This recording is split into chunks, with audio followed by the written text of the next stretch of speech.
When the game gets rough and this life just seems so tough, Mek Wi Talk, my people, Mek Wi Talk. When this town becomes an ugly place, don't let it erase the smile from your face. Mek Wi Talk, people, Mek Wi Talk. Conversation is the key, a guiding light for you and me. Spark a talk and you will see. Conflict solver A to Z. World leaders master the art of self-defense just by talk. So people, Mek Wi Talk.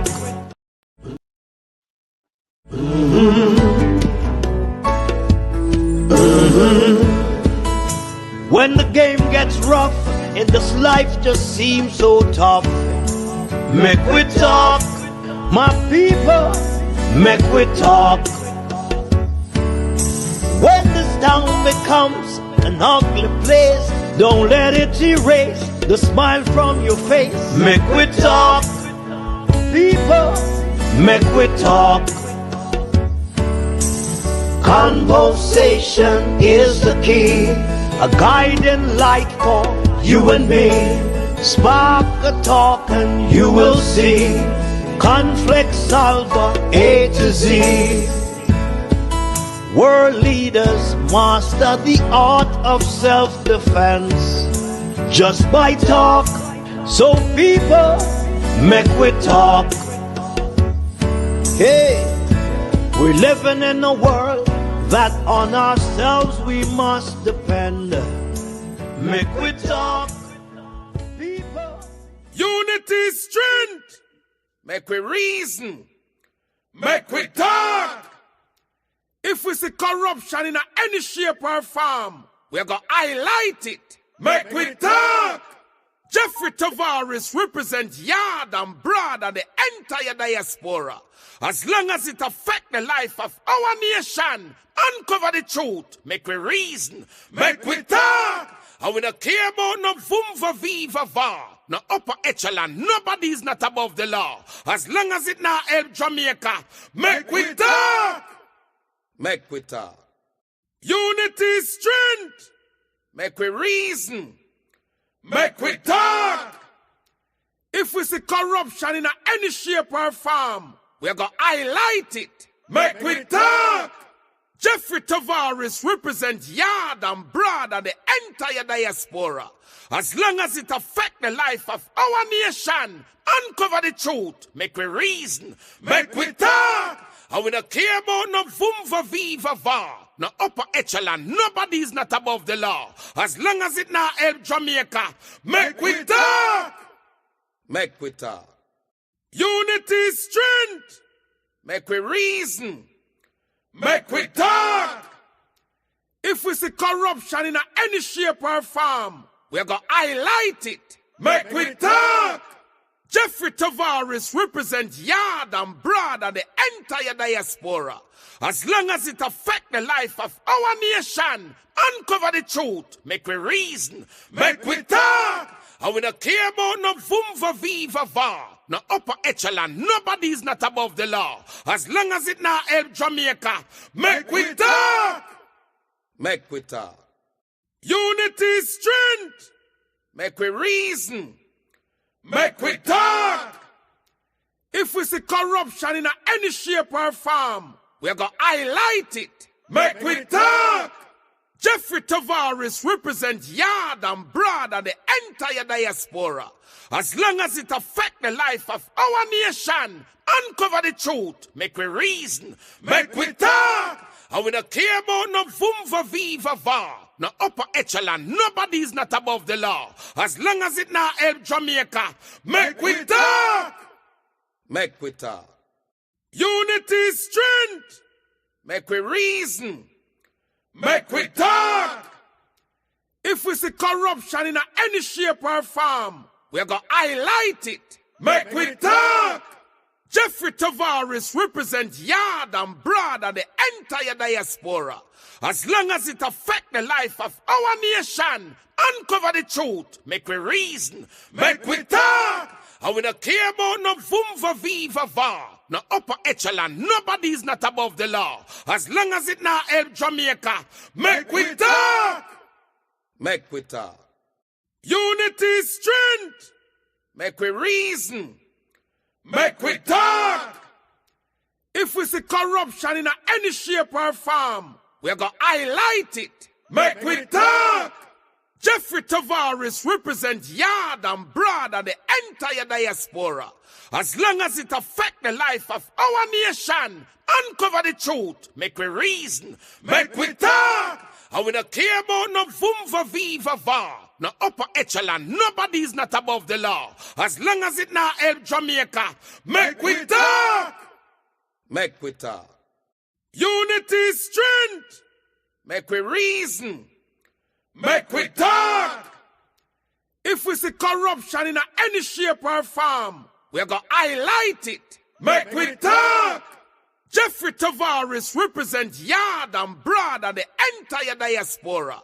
As long as it affect the life of our nation, uncover the truth, make we reason, make we talk. And we don't care about no vumva viva va, no upper echelon, nobody is not above the law. As long as it now help Jamaica, make we talk. Make we talk. Unity is strength. Make we reason. Make we. Good afternoon, good afternoon, good afternoon. How are you all doing this afternoon? It is now 8 minutes after 12 o'clock, where we're listening and watching from around the world and the Eastern Caribbean. How was your Christmas? Are you all hearing me loud and clear? Let me know if you're all hearing me. Are you all hearing me? Star Girl, you hearing me? Marlene, Christopher, are you all hearing me? Me all know if you all hearing me loud and clear. This is the Mek Wi Talk program, where we're listening and watching from around the world and the Eastern Caribbean. Yes, I think we're here now. Yes, thank you very much. This afternoon, thank you. Hope you all had a Merry Christmas. Hope you all had enough to eat and to share around and to help others and to give somebody something. You know, I just want to tell you all thanks for coming on the program here this morning. You all may have heard about, maybe you all have watched it on a different channel, but I'm going to repeat it on this channel this morning, because I want to let Jamaicans know that although they're saying that Jamaica is not, in a sense, in a recession, but when you listen to Ralston Hyman and other people will say the country is in a recession. We're also going to speak about Delano Steve Wright of the Jamaica Tourist Board, the Ministry of Tourism, are saying that hotel workers are being paid properly now. We're going to speak about that too.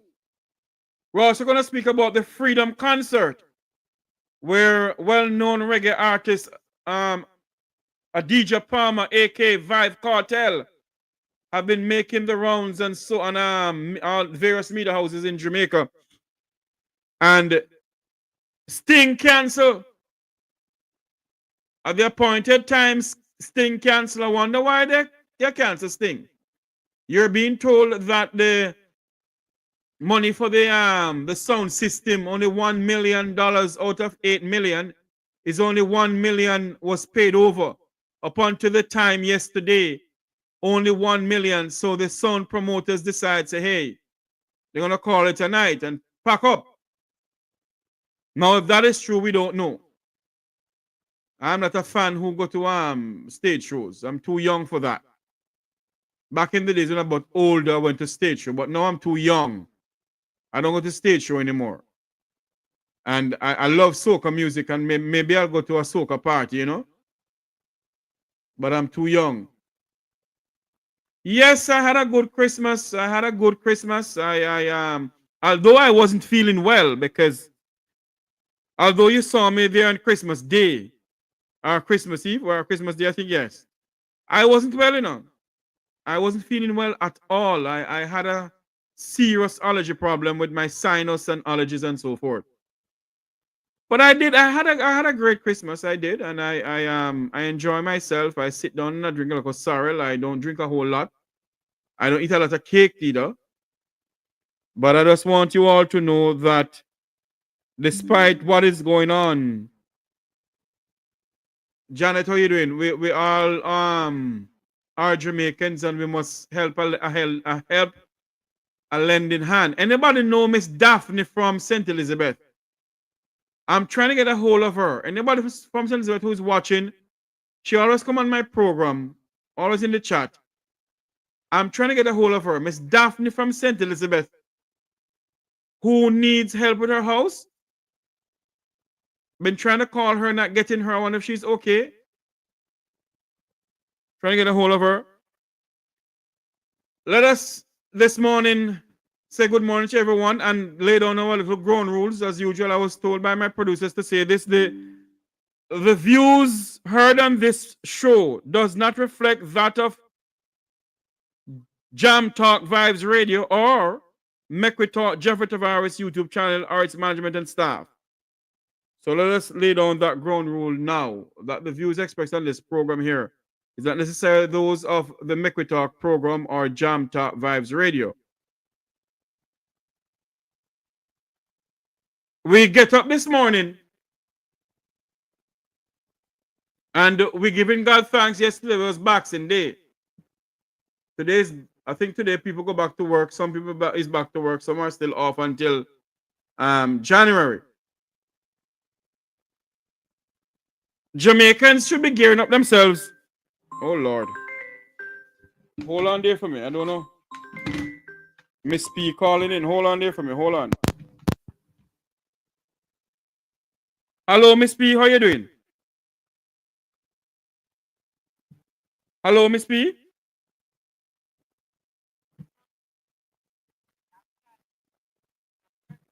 Hold on there. Hold on there. I'm not hearing you at all. Hold on. Something going wrong here. Go ahead now, Miss P. Yeah, they were saying, I'm going to let you and my classmates know that today is my birthday. Okay. Happy birthday All to right, you. so we can't talk long with that work. Okay, I will listen. With that class, no, can listen. All right then, no problem. Go and listen. What on earth is going on here? Why the camera thing gone again? I don't know what's going on with this camera here. Let me get back the background on this thing. Hold on for me, please, people. I don't know what's going on here.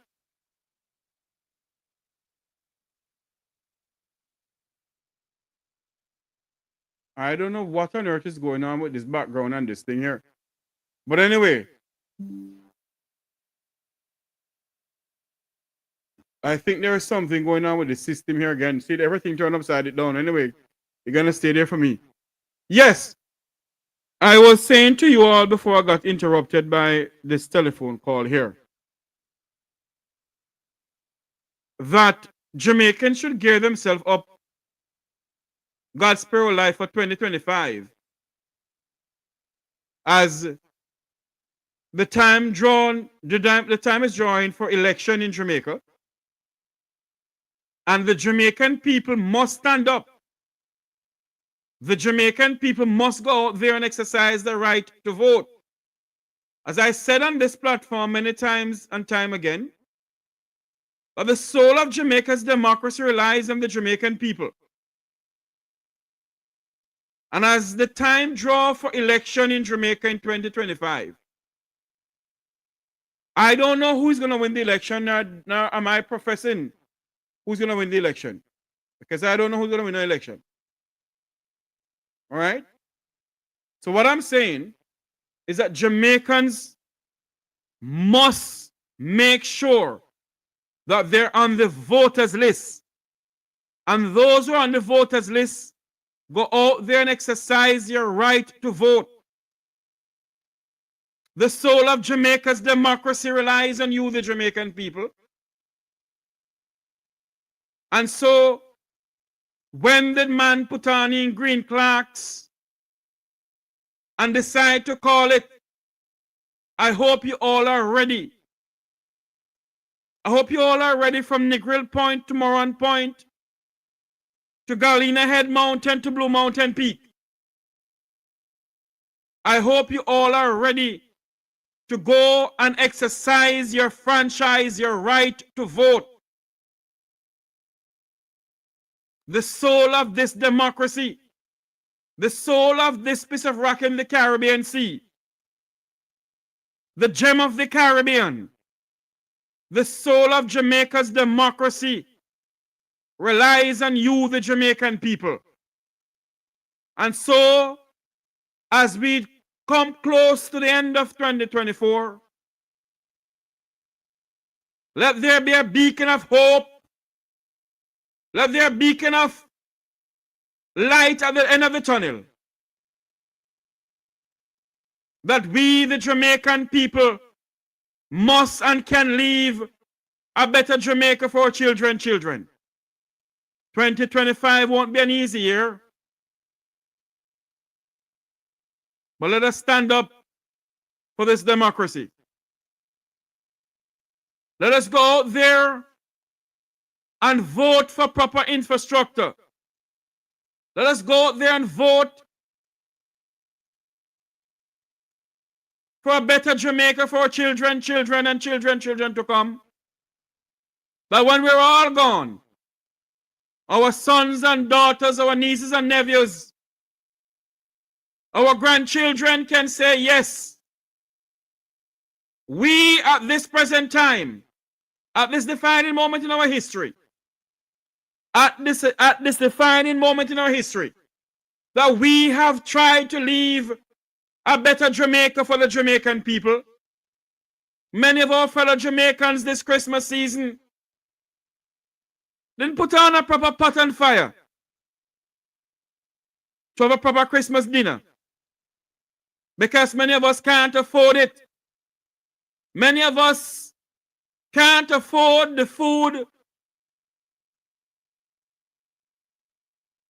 to have a proper Christmas dinner. And that is why the late Michael Manley once said that we must plant and eat what we plant. Jamaicans, the time has come for us to have some backyard farming. Go back to the earth in which we come from to get the food that we need to eat. We must not, because many of us don't come from the country areas in our country, we believe that we can't dirt up our hands in the soil. We have to do so. We have to go there from Negril Point to Moran Point. And we, the Jamaican people, must rescue the breadbasket parish of St. Elizabeth. We must rescue it with everything that we have. And when I say rescue it, I mean rescue it. I mean that we must go down there and help those who we can help. St. Elizabeth is in need of our help. For far too long, successive government has continued saying that that's the breadbasket parish of Jamaica. What have they done for the breadbasket parish of Jamaica? And so, my fellow Jamaicans, as we come to the end of the festive season, as we come to the end of 2024, it has been a tiresome and a dreadful year for many of us. But let it not be said that at this defining moment in our time, in our history, that we did not stand up for the people who need our help. We must stand up for justice, brotherhood, and peace. And we must work diligently and creatively to make this country a better place for all of us to live in. Let us say no to any tyrant or wannabe dictator in our country, Jamaica. Let us not hands and gloves the corruption in our country. But let us stand up for what we believe in. The rule of law must prevail. And we, the Jamaican people, must demand accountability. We must demand that everybody is within the confines of the law, that nobody is above the law. That same way the law is for the dirty foot trousers boy, or the dirty skirt trousers, or the dirty skirt girl downtown Kingston, or below Crossroad. That same law should go for the people of the Vum Vavant and the Vum Vavin.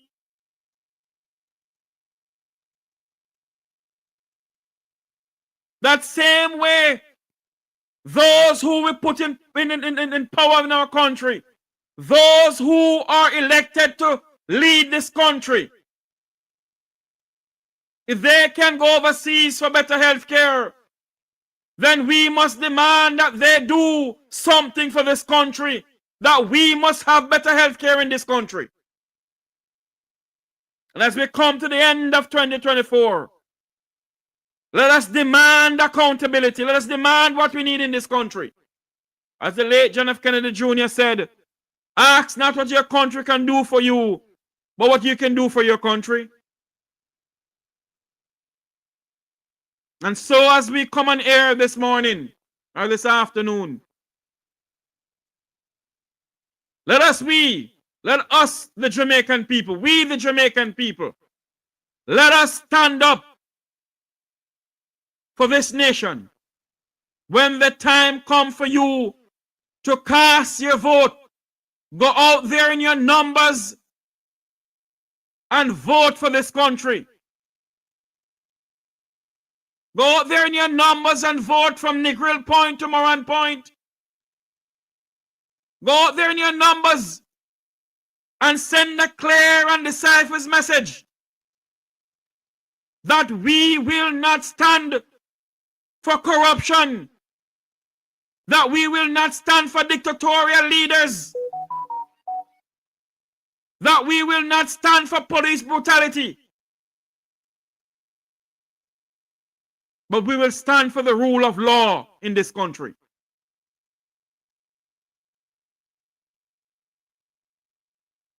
Because the soul of Jamaica's democracy relies on we, the Jamaican people.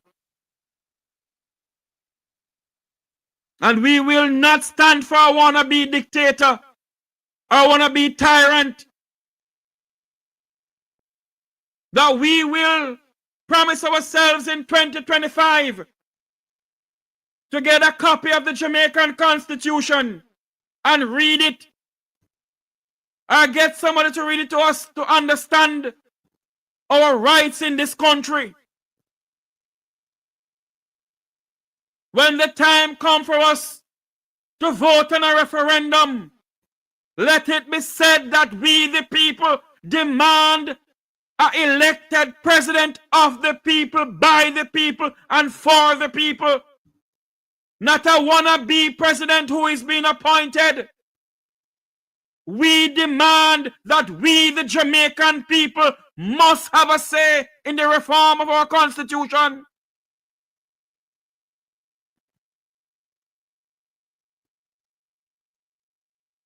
We don't want any ceremonial head. We must have a say in the election of a prime minister, in the election of a president. We don't want nobody to be appointed. Let 2025 catch us in that mood to send a clear message to the government and the opposition of the day that we must have a say in the election of our leaders in this country. We don't want no ceremonial head. we, the Jamaican people, must have a say in who governs us.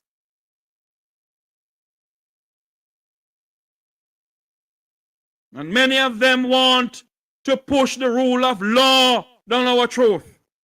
Many of them want to push what they want to push to us. But let us send them a clear message that we, the Jamaican people, put you there. That we, the Jamaican people, vote for you. The word minister in Latin means servant of the people. Send a clear message to the Minister of Legal and Constitutional Affairs that we put you there, madam. That you must listen to us, madam.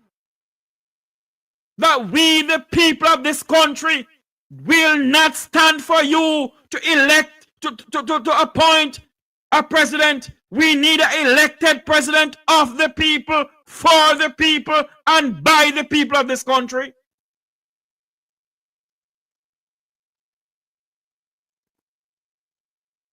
The time has come, Jamaicans, to stand up in what you believe in. And if you truly believe in the democracy of this country, then stand for this country. If you truly believe in the rule of law in this country, then stand for this country. If you truly believe that every man are created equal, then stand for the democracy of this country. The laws for the man who live below a crossroad should be the same law for the man who live in Upper St. Andrew or Cherry Garden or Norbrook. The laws should go for the people of the Vumvavon and the Vumvavi in this country.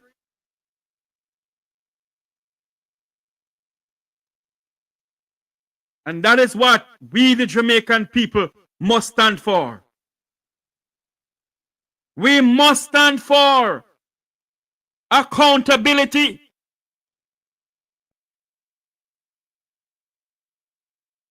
And we must stand for that when people like Jeanette Calder come out and tell us and show us that $3 trillion is accountable for in this country, we must demand that we, the people, must know where the $3 trillion has disappeared to.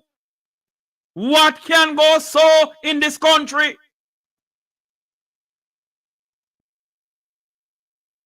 Let me repeat. When jammed executive director can come out and show us that there is no accountability, that there is nothing there, we don't know where the $3 trillion has disappeared to. We must rally behind them and speak out and continue demanding that we, the people, want to know from the Andrew Holness administration, where is that $3 trillion?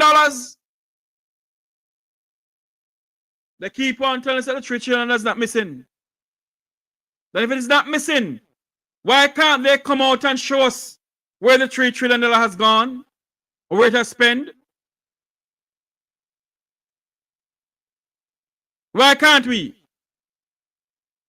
Why can't we hear something from the Minister of Finance? Why can't we? Because I have a dream that one day this nation will rise up and live out the true meaning of his creed, that all men are created equal, that we must demand from our leaders in this country where our money is being spent.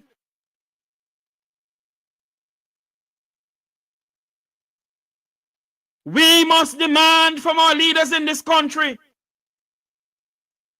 that you promise us that we will sleep with our windows and door open, and until now we can't do it. 1,120 something Jamaicans have been murdered in this country, and you still have a Minister of National Security remain as Minister of National Security. What can go so in a modern democracy?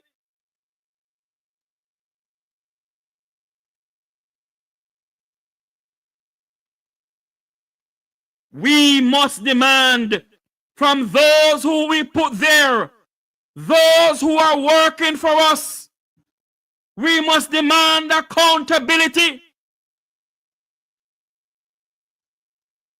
Those who every 5 years come around and solicit our votes for them,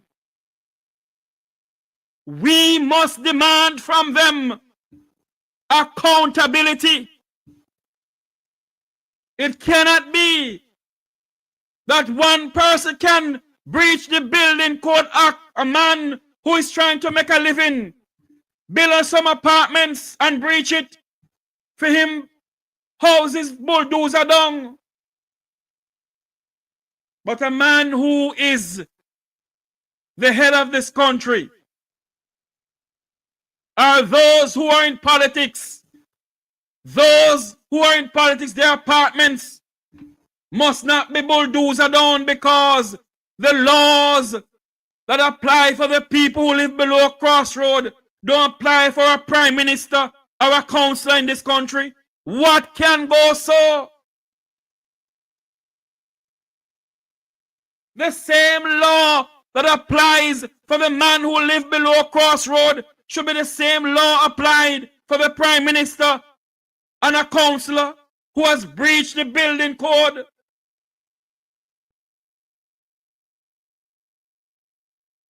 No one is above the law. The Constitution of Jamaica is the Constitution for all Jamaicans. The Parliament is not the supreme law of Jamaica. So when you hear some people talking about the Parliament is the supreme law of Jamaica, nonsense. The Constitution of Jamaica is the supreme law of this country. It cannot be that the laws for this country goes for some and it goes for all.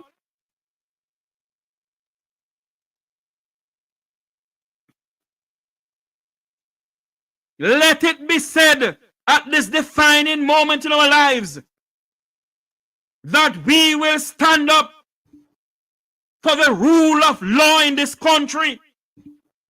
That we will not stand, and I keep on repeating this, I don't know why.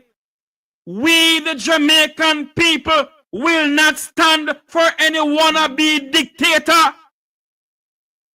We, the Jamaican people, will not stand up for any wannabe tyrant or dictator in this country.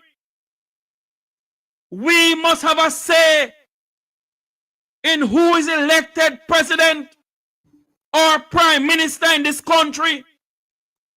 The time has come for Jamaicans to vote for a prime minister and a president. No one must push any ceremonial president down our throat. Enough.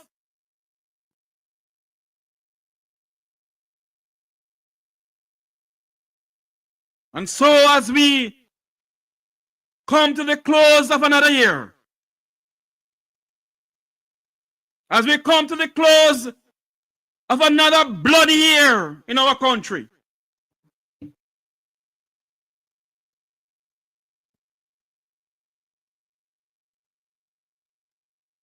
where over 1,121 or 22 Jamaicans have been murdered in this country, we must demand that the Minister of National Security tender his resignation.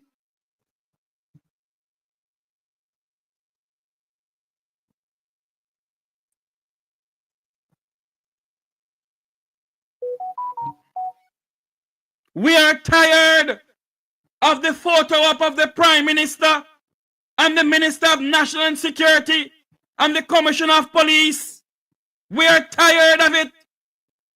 While Jamaicans are brutally gunned down in the streets of this country. No more. We must demand that the Prime Minister fire Dr. Harris Chang.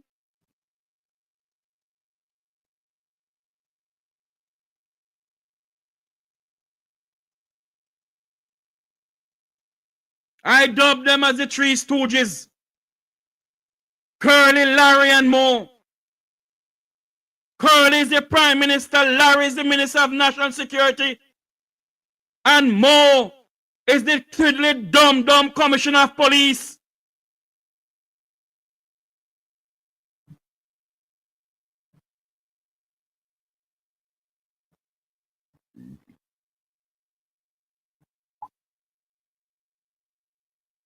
We must demand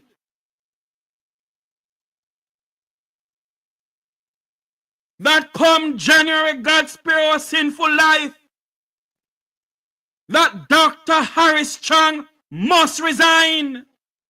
We the people can demand that. We the people can petition the Governor General, and he has to abide by the petition of the people and say to the Andrew Wallace administration, we will not sit anymore in this country and allow one more Jamaicans to be murdered in this country.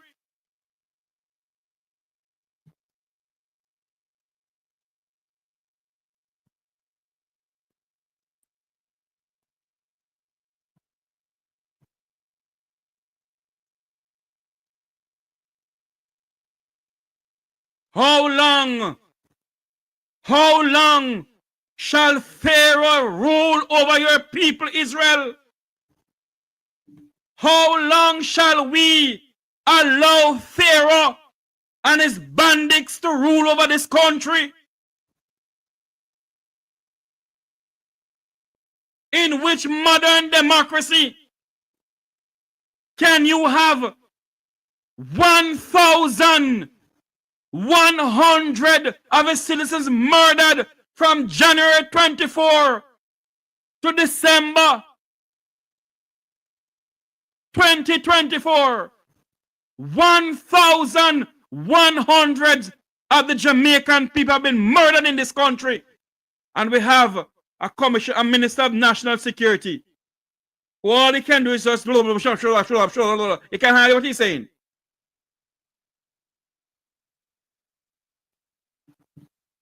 You can hardly hear what he's saying. But that is the person we have as Minister of National Security.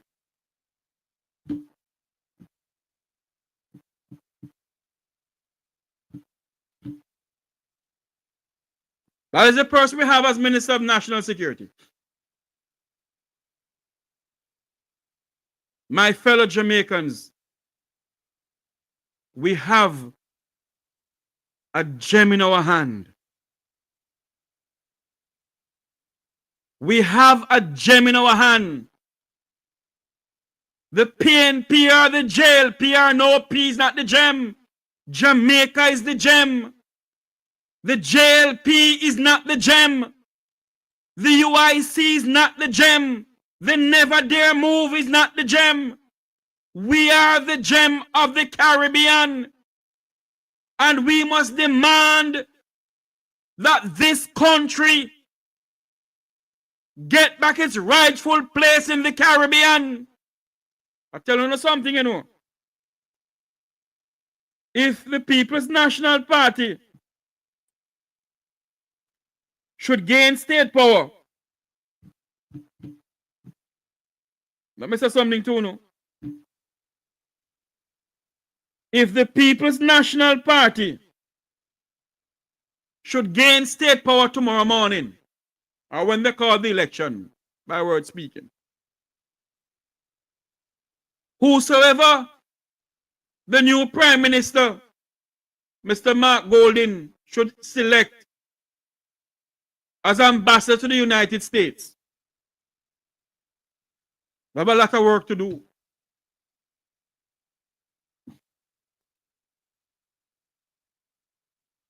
Whosoever they select as Minister of Foreign Affairs and Foreign Trade, that person have a lot of work to do to mend Jamaica's reputation within the Jamaican diaspora and in the world.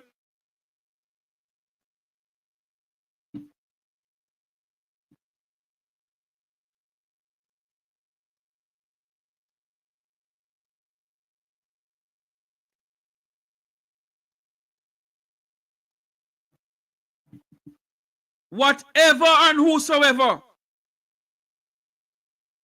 the People's National Party should select as Minister of Foreign Affairs and Foreign Trade, that individual have a lot of work to do for Jamaica, because they have to mend Jamaica's reputation around the Caribbean, in CARICOM, and around the world. As I end my throne speech of the opening of this program this morning, let us go back to what we came here for. But if we as Jamaicans don't rise up in this country and demand accountability and say to them, we do not want any ceremonial head in this country. We want a president elected by the people, for the people, and of the people. We do not want a prime minister. We have to vote for a prime minister of the people, for the people, and by the people. You have some people come over here and say, but we vote for the prime. We don't vote for the prime minister. The people of whatever St. Andrew prime minister Holness is the MP for, they're the one who vote for him. The people of Jamaica didn't vote for Prime Minister Holness to become prime minister. No, we did not. So when they're pushing a ceremonial head down our throat, it's the same old dilapidated constitution they're giving back to us. We must have, we the people must demand that we have a say in who govern this country.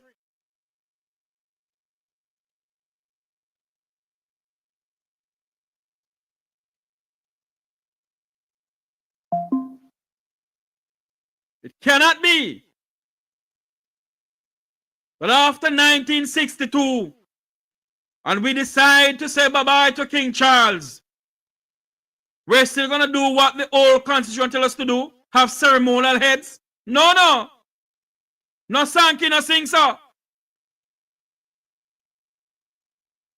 And we must tell them, come 2025, we must send a clear message and say to them that we don't want certain things in the country. And that the People's National Party against state power. And them not go for them nonsense too. We not tell them the same thing until they get it right in this country. And they must get it right.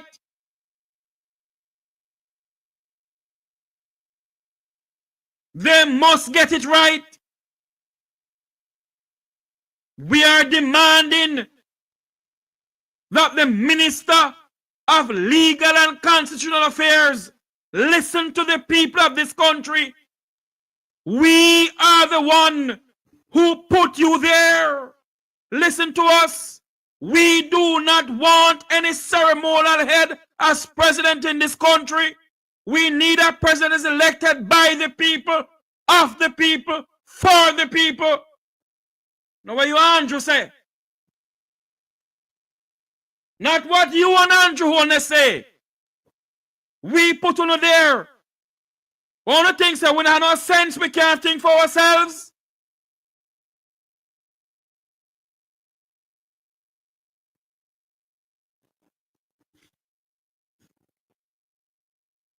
Let us go to the program now. I want to play a video for you all where the chief strategist of the Jamaica Tourist Board, the Ministry of Tourism, Mr. Delano Steve Wright, is reporting that hotel workers are getting better salary now. Well, me want to know sitting goes over true, but listen to this. We're happy to report that with our behind the scenes engagements, our work with the Ministry of Labour and our work with our hotel sector, we've seen salary increases. We're seeing better allowances, whether it's laundry allowance, transportation allowance, and other allowances. housing allowances. And of course, we're also seeing better interpersonal communication between staff and management. And we're also seeing personnel changes where you may have managers who just aren't able to effectively manage spaces in Jamaica, given the cultural and other dissimilarities as it compares to other countries. I want someone to call me and tell me what this man is telling, if he's telling the truth. Because so help me Almighty God, I believe he's lying, you know. I believe that Mr. Delano Steve Wright is lying through his teeth.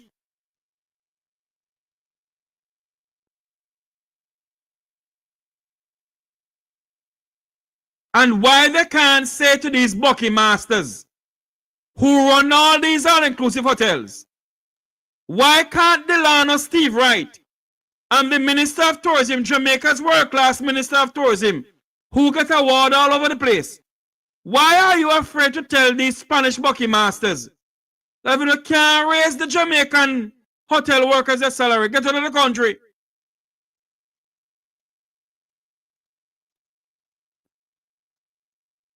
Why?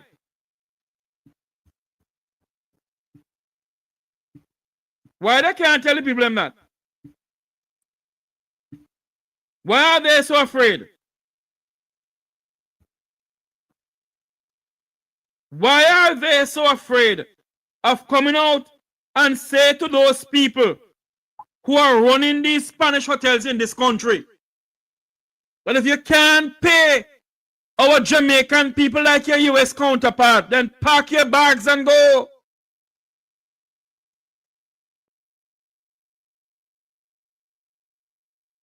What then take with her? Some kuno mono?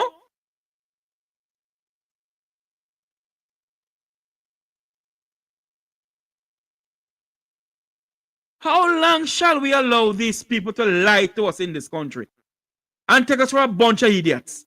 How long? How long are we going to allow this administration to continue lying through their teeth and taking us for those hotels? What the Jamaican people should have done, and it's because we don't have the money, why we not do it? They should have put a strike that they have never seen in the history of this country. Lock it down from Negril Point to Moran Point. But what they should have done?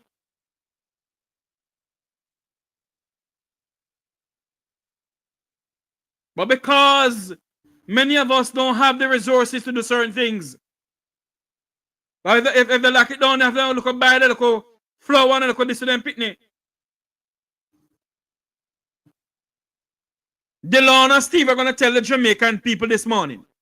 I'm going to listen back to this thing here because honestly, listen back to this, please.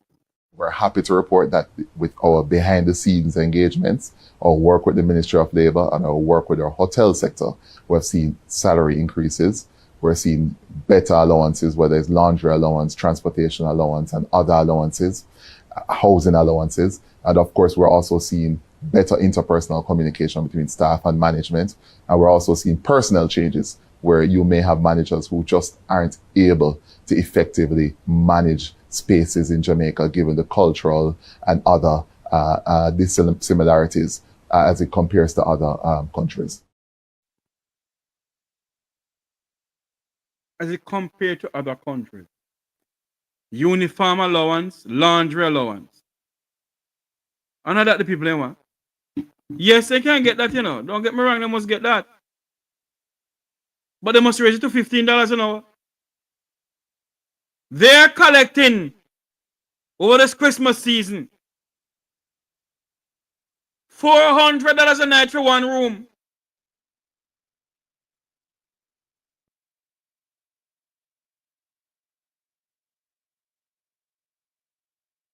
$400 a night for one room.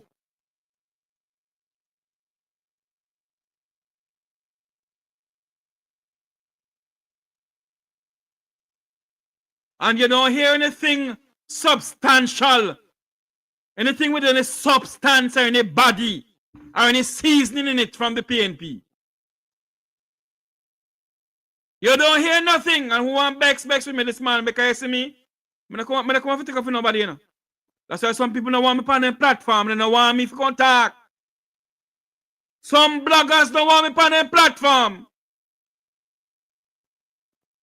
But I really don't care. You hear nothing with any substance or any body or any seasoning, any Maggi seasoning from the PNP pertaining to hotel workers. What is it that this minister and the prime minister is hiding? Why they can't say to these hotels, if you can't abide by the labor law of Jamaica, if you can't pay our people something that they can say, okay, yes, me work at one hotel. You tell them, say, not pay them in a US currency, and I know US currency can't pay them in that. You collect money overseas in a US currency.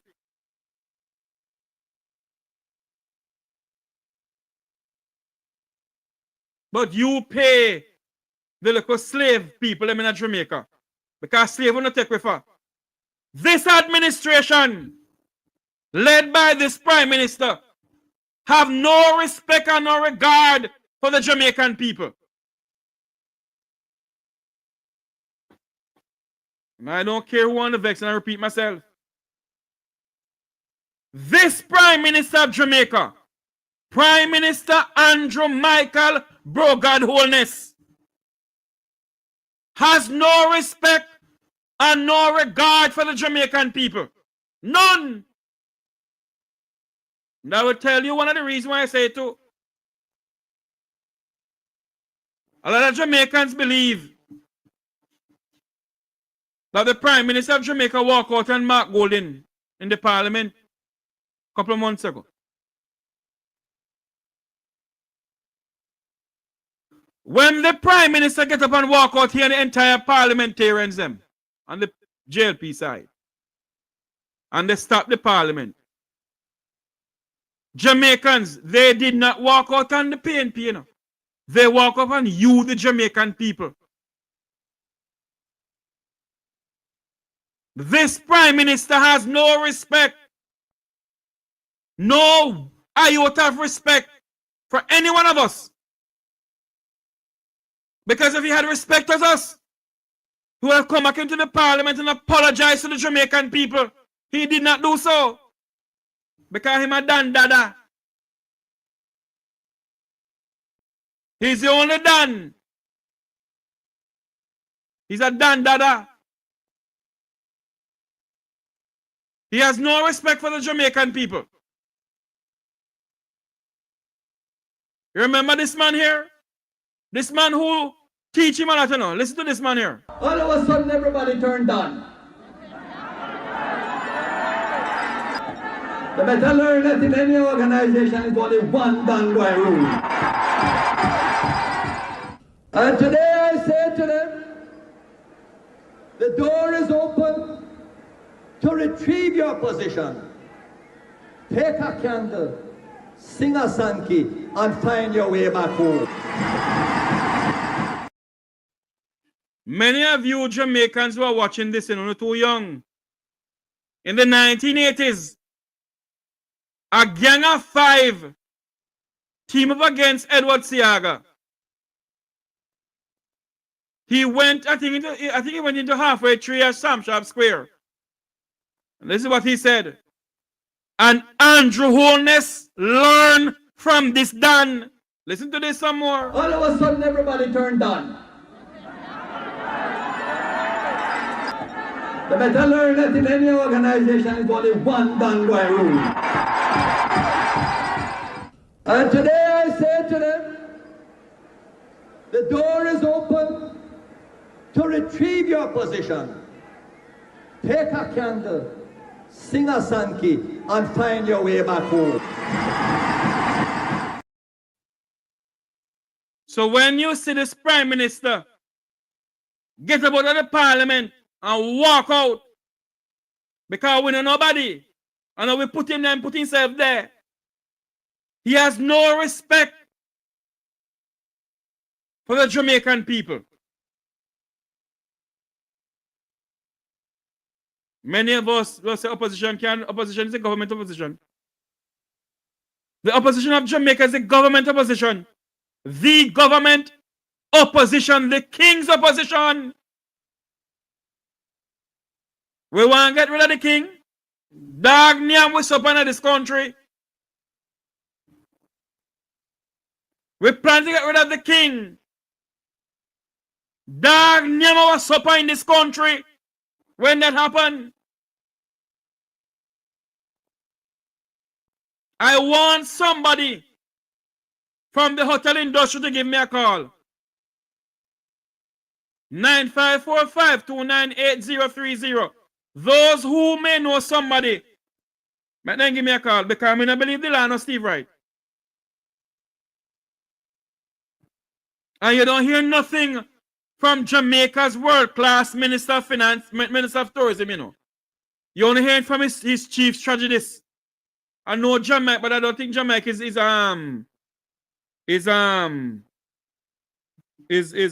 available, you know. I think he's busy at the moment, you know.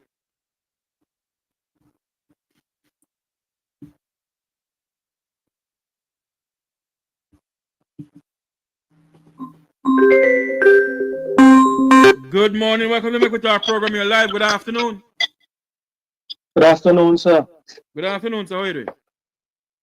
Good, man. I'm calling about the tourists. I'm working in the tourist industry as well. You're working in the tourist industry too? Yes, sir. In Negril. Oh, in Negril. So I'm going to ask a question now. Delano Steve Wright is telling the Jamaican people that want to get laundry allowance, want to get a good top up on the salary. Something goes up? Nothing like that. Some company, they only give us 18,000. They used to just give us 15,000 basic. That's sandals. Now they're giving us 18,000. So that's like $25, you know, extra. That's it. Hold on there for me. You hold on a minute for me now. Where you say a while ago? Repeat where you say a while ago. We getting, basic was 15,000. Now we're getting 18,000. That's like maybe $25. Hold on there. Or, the basic was 15,000. So they put it for 18 now. And it's 18,000 now. Yeah, that's a big raise. That's what they. Every fortnight, every week. That's every week. Every week is 18,000 we get every week.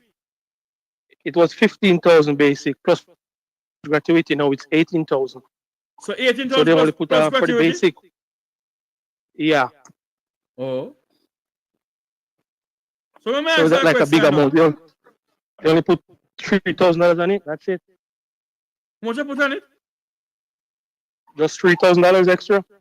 I don't know what he's talking about. Let me ask you a question now, my brother. You never tell me your personal business. You pay rent, not true? Yes, sir. How much a month you pay for rent? 15,000. 15,000 a month. How much you pay for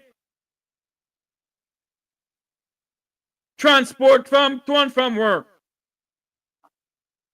Well, sometimes we can run up to like 5,000. Sometimes we take the bus. How much you buy food for? That's the next thing. Money done. No man, give me a figure, no? Come on. Like sometime for the 2 week, maybe 20,000. But you know, because my girlfriend works too, so we put together and do everything, you know. So how much money you get the girlfriend? Because the girlfriend come on for TTV up and look good, you know, and buy some pan the river, pan the bank. Boy, boy, we all work in the same industry, so we just gotta understand how it goes, you know. That's how the life we live here in Jamaica. Now. $18,000 every week. Yeah, plus gratuity, maybe 25,000. Oh, so maybe go with 25,000 a week. Yeah, or 20 sometime. Oh, so all right, 25,000. Hold on, there. 25,000. You know, you got loan. Minus 15,000. Minus 5,000 for food, bus fare and whatever. Minus another 20,000 for food. Minus say 10,000 can for no woman. None. So what I'm saying, when they come in making their big talk, they do come with figures and saying the hotel workers is paying, this hotel is paying this amount. They need to come with figures and don't stop give like a blatant amount. Come with figures. If you know that you're getting extra pay, tell people the figures they get in. If you're so proud of it, tell them the figures. Tell the Jamaican people the figures, hotel industry, how much they pay now. Or give them a percentage that they get a 50% raise. Don't just come and say, oh, they've been doing no. Stop telling people shit, man. Plus, plus you know add light and water, you know. I know add on the side, I know add on the side chick money. And if you tell you, yes, because the side chick must wear Pandy River, Pandy Bank like the wife wear Pandy River, Pandy Bank, you know. yes, sir. But they lying to the Jamaican people, man. They're keeping them, and the people, and they're just so stupid, like they believe all this shit, you know, like, come on.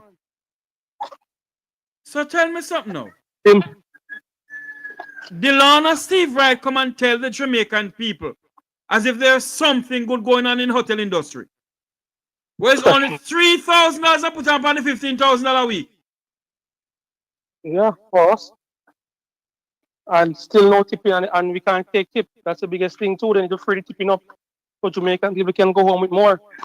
That's what they need to do. Focus on that. Change that laws. So hold on, you know. Is it that the government put in that or the hotel and said no, there's no tip? Hotel, no, remember all inclusive hotel. It's no tipping, you know. Oh. Most of them you can't collect a tip. That's why me not go none. Me turn up here and walk. Night and day they walk. Me not go no all inclusive, go spend no money on all inclusive because they're too wicked. So what I'm saying, if the bank can change the law of the land, so there's no all my staff have to be collect their tip. I don't think there is no. I don't think that is not enshrined in the labor law of Jamaica, you know, sir. I think it's the hotels. They change what they want to change. I think it's the hotels that came up with that, you know. And these fly-by-night, pitch by day politicians take up it. Yeah, but in Barbados, you can collect a tip in Barbados. But only in Jamaica can get no tip. Where they go on here? Anybody from Barbados can call me. You know, I must get the Minister of Tourism from Barbados to come on my platform, you know. Been trying to get a lot of people to come on, but these people are so busy. Some of them sending our company on YouTube because YouTube people are propagandists. They need to fight for the Caribbean people, man, so they can get more and take home more. So the economy can. We always talk about economy is growing. Economy can't grow under these circumstances for people. I'm gonna place. Hold on for me, sir. It's when I finish talking about hotel workers and Chukuli Cheng Cheng. I am going to play a video. An interview was done by my good friend Colin Bell and Ralston Hyman. I'm going to play it because this young man said something a while ago about growing the economy. And this administration keep on saying, no new taxes, not no go so.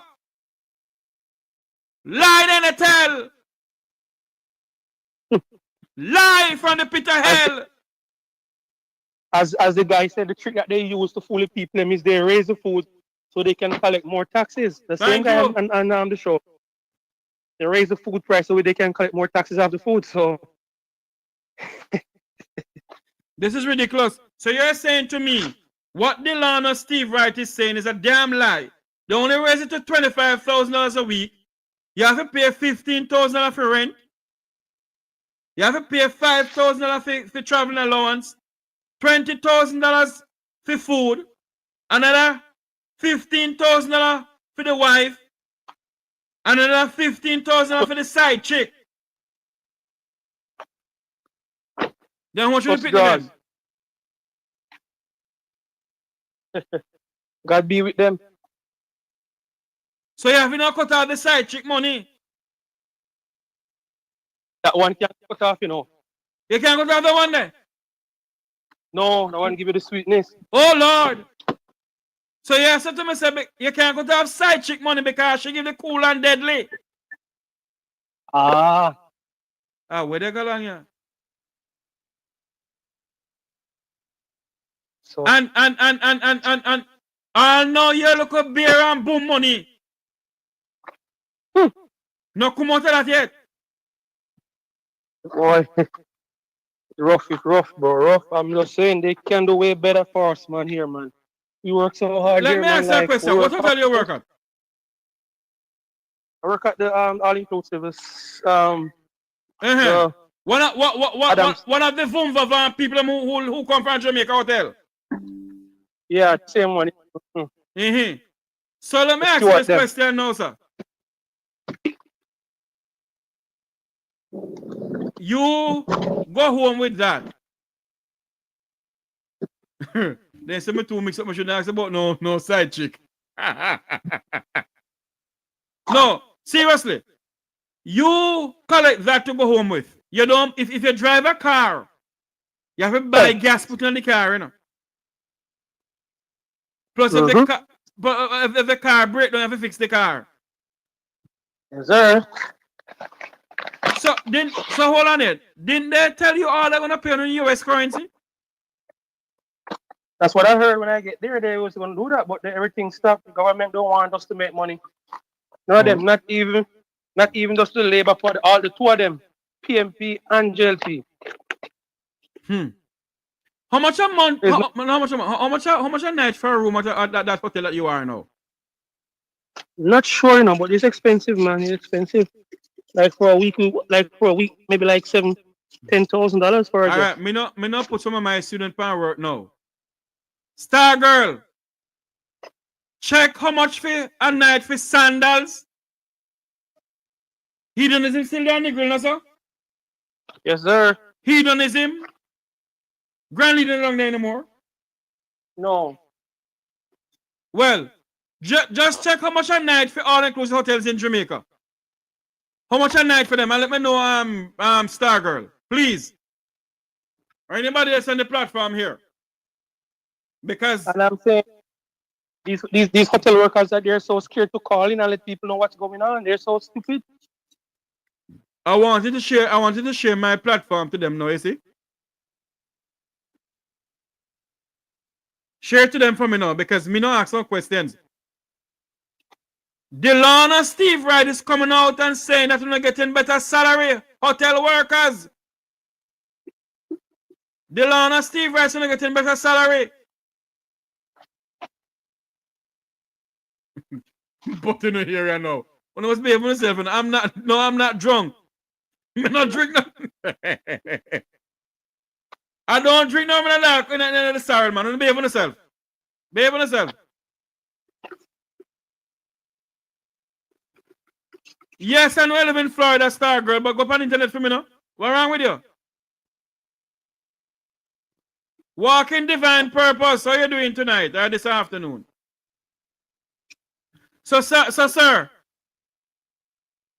Hello? Yes, sir. Yes. So you're saying to me what Delana Steve Wright is saying is a bunch of bull crap that can't do nothing for you. As they always do, bro. If they can get $1 million a month for their pay and they're not paying gas, they're not paying nothing, and they live in a good life, why they can't have the Jamaican people live even 10% of the life that they're living? Because I see Mr. Delano Steve Wright in one picture coming. Where you come from? New York City or Paris? He and his family was somewhere. I think it's in New York or Paris they were. Dressed to post back foot. Have I never coat because they cold? I'm just saying, what I'm saying, I always look and say, have no problem with them taking the money, bro. But come on, don't take everything. Leave something for the Jamaican people. Help them out too. Take and leave and give too, You're taking something, you give something too. Most of these politicians, same thing. The same thing. They're stealing from the people. Them, come on. All right, hold on for me now. Some all inclusive is charged $350 a night, depends on the room. Some charge 350 from 450 a night, depends on the room too. Per night. And that in Jamaican currency, that's in US currency. Yep. My brother, I only can continue blaze the fire for you. But me alone can blaze fire, and those who on social media alone can blaze fire. The people will stand up for themselves too, sir. And let me tell you this, man. You see, the PNP, if they're not campaigning and running their election as if when they get in power, they're going to investigate these guys and lock them up, they can't win. It's not no. As I said before, if PNP should get in government tomorrow, they're going to be in trouble. Everything is drained. Everything is drained from the market. Everything is drained. They have no principle to work with. They're gonna be drained. All the money gonna be gone when they reach there. Let me tell you something. So if they're not smart enough to see all these things, they need to wise up. Start holding these guys accountable, campaign and those stuff. When I get in power, I'm gonna investigate everything. And if I found you never hear the mayor for Kingston and St. Andrew, Mayor Swaby of the PNP, campaign saying him not investigate the Kingston and St. Andrew Municipal Corporation, the KSMC. Only see no investigation going on? Okay. All them in the same pocket, bro. That's all I'm saying. I not say it again. And people say I must say it, but I not say it. The current mayor for Kingston and St. Andrew run on the campaign that he will investigate what goes on done by the Kingston and St. Andrew KSMC. How many months now since he in the power? Anyway, caller, thank you for calling. Have a next call coming in. Thank you. Yes. Good afternoon and good morning. Welcome to the Mek Wi Talk program. You're live. Go ahead. Hi, Mr. Jeffrey. Blessings and love to you. How are you doing? You're drinking enough sorrel? Walking in divine purpose. Actually, no, I am tired, Mr. Jeffrey. Why are you tired for now? What are you going? But Jamaica, I mean, the things that are happening, and I know you read your chat and everything. Greetings to you all in the listening and in the chat there. But what the hotel worker there is saying is very awful, $25,000, Mr. Jeffrey. You go to the supermarket, I can guarantee you're going to spend 40. Meat shop, don't even mention that. But before we even go there, right? Let's work out the money. Light bill, we don't want to go there. Hold on there. Water bill. Hold on the divine purpose. You hold on a minute for me now. Hold on. Make we talk some money now. All right. $25,000 in Jamaica right now. Give me light bill money. All right, so light bill might be $9,500. The rent, as him say, use him rent. Him rent really reasonable, $15,000. Water bill, $3,800. 3,000. Hold on there. Take your time. Remember, see me how old you know. 3,800. Go again. Right. Me I get so partner. Him not partner savings. Put $2,500. All I'm gonna know after partner that. But by word speaking, yes. All right, and so now may have children, so I gotta buy some snacks and stuff. That's around $9,000. $9,000. Mama. Yeah, because you gotta buy the case, the juice, the water, you want last much for 2 weeks. All right, now you might have to put on money. You hear them say just in case you get sick, a doctor visit. The cheapest I heard is $3,500 for trying to get sick. You see a doctor, a private doctor. No, man, that is clinic. What private doctor you talking about? Clinic that? There's a clinic in Ola, but Dr. Chang, I think it's $3,500 I heard to see her. But if you want to see a pediatrician, one of them you have to spend around $6,000 or $8,000 it is to see a specialist. A gyno is $8,000. Hold on for my divine purpose. Hold on for me now. This clinic you go to, is it a government clinic or a private clinic? My doctor is private, but I'm giving you what the people remember have a movement, so go on the road, Right, and that is what they tell me. That's what I'm asking you. So that one is no, it's our own clinic, right? Oh, some people that go government clinic, they prefer go private clinic for true. So 3,000. Right. So visit the doctor. For CR 3,000, yes, and the medication are depend that yet, and you might have a health card, which you still can't go too far with the health card because you know you can consume it, right? That's what we have to say. All right, now we have internet. Maybe we do have internet. Much for internet. That's a 5,000. You want mine? 6,500. But all right, but put it as 5,500. All right, put it at that then. Yeah. And if you have to pay somebody to clean up the yard, or maybe you can get somebody to clean up the yard, to get somebody to work at the place, at $6,500. No, hold on, no. If you pay rent, hold on for me now. If you pay rent somewhere, are you have a weed back at the yard? No, not supposed to do that. No, it depends on the agreement that both of you have. Oh. Right. So I don't know where I live, but the $15,000 is really reasonable because when I do my walking around and check, the least I'm hearing is $25,000 for rent, and it depends on where you want it. Jesus have His mercy. Then. So you can get placed right now. I did an interview with a young lady. She lives in Mountain View, and she's paying what $30,000. A back bush me I talk about 30,000 Jamaican dollars. And you're working. You have to pay light and water. You have to buy food. Chicken back and wear clothes. Chicken food at $300 a pound. You understand me? When you go market with $5,000, Mr. Jeffrey, one dozen gross Michelle banana. Me, I tell you.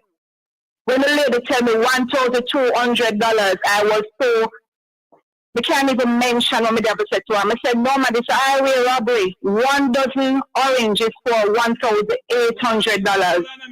Hold on, go back to the green banana. Green banana is $400 a dozen. Hold on, you take your time. BANANA.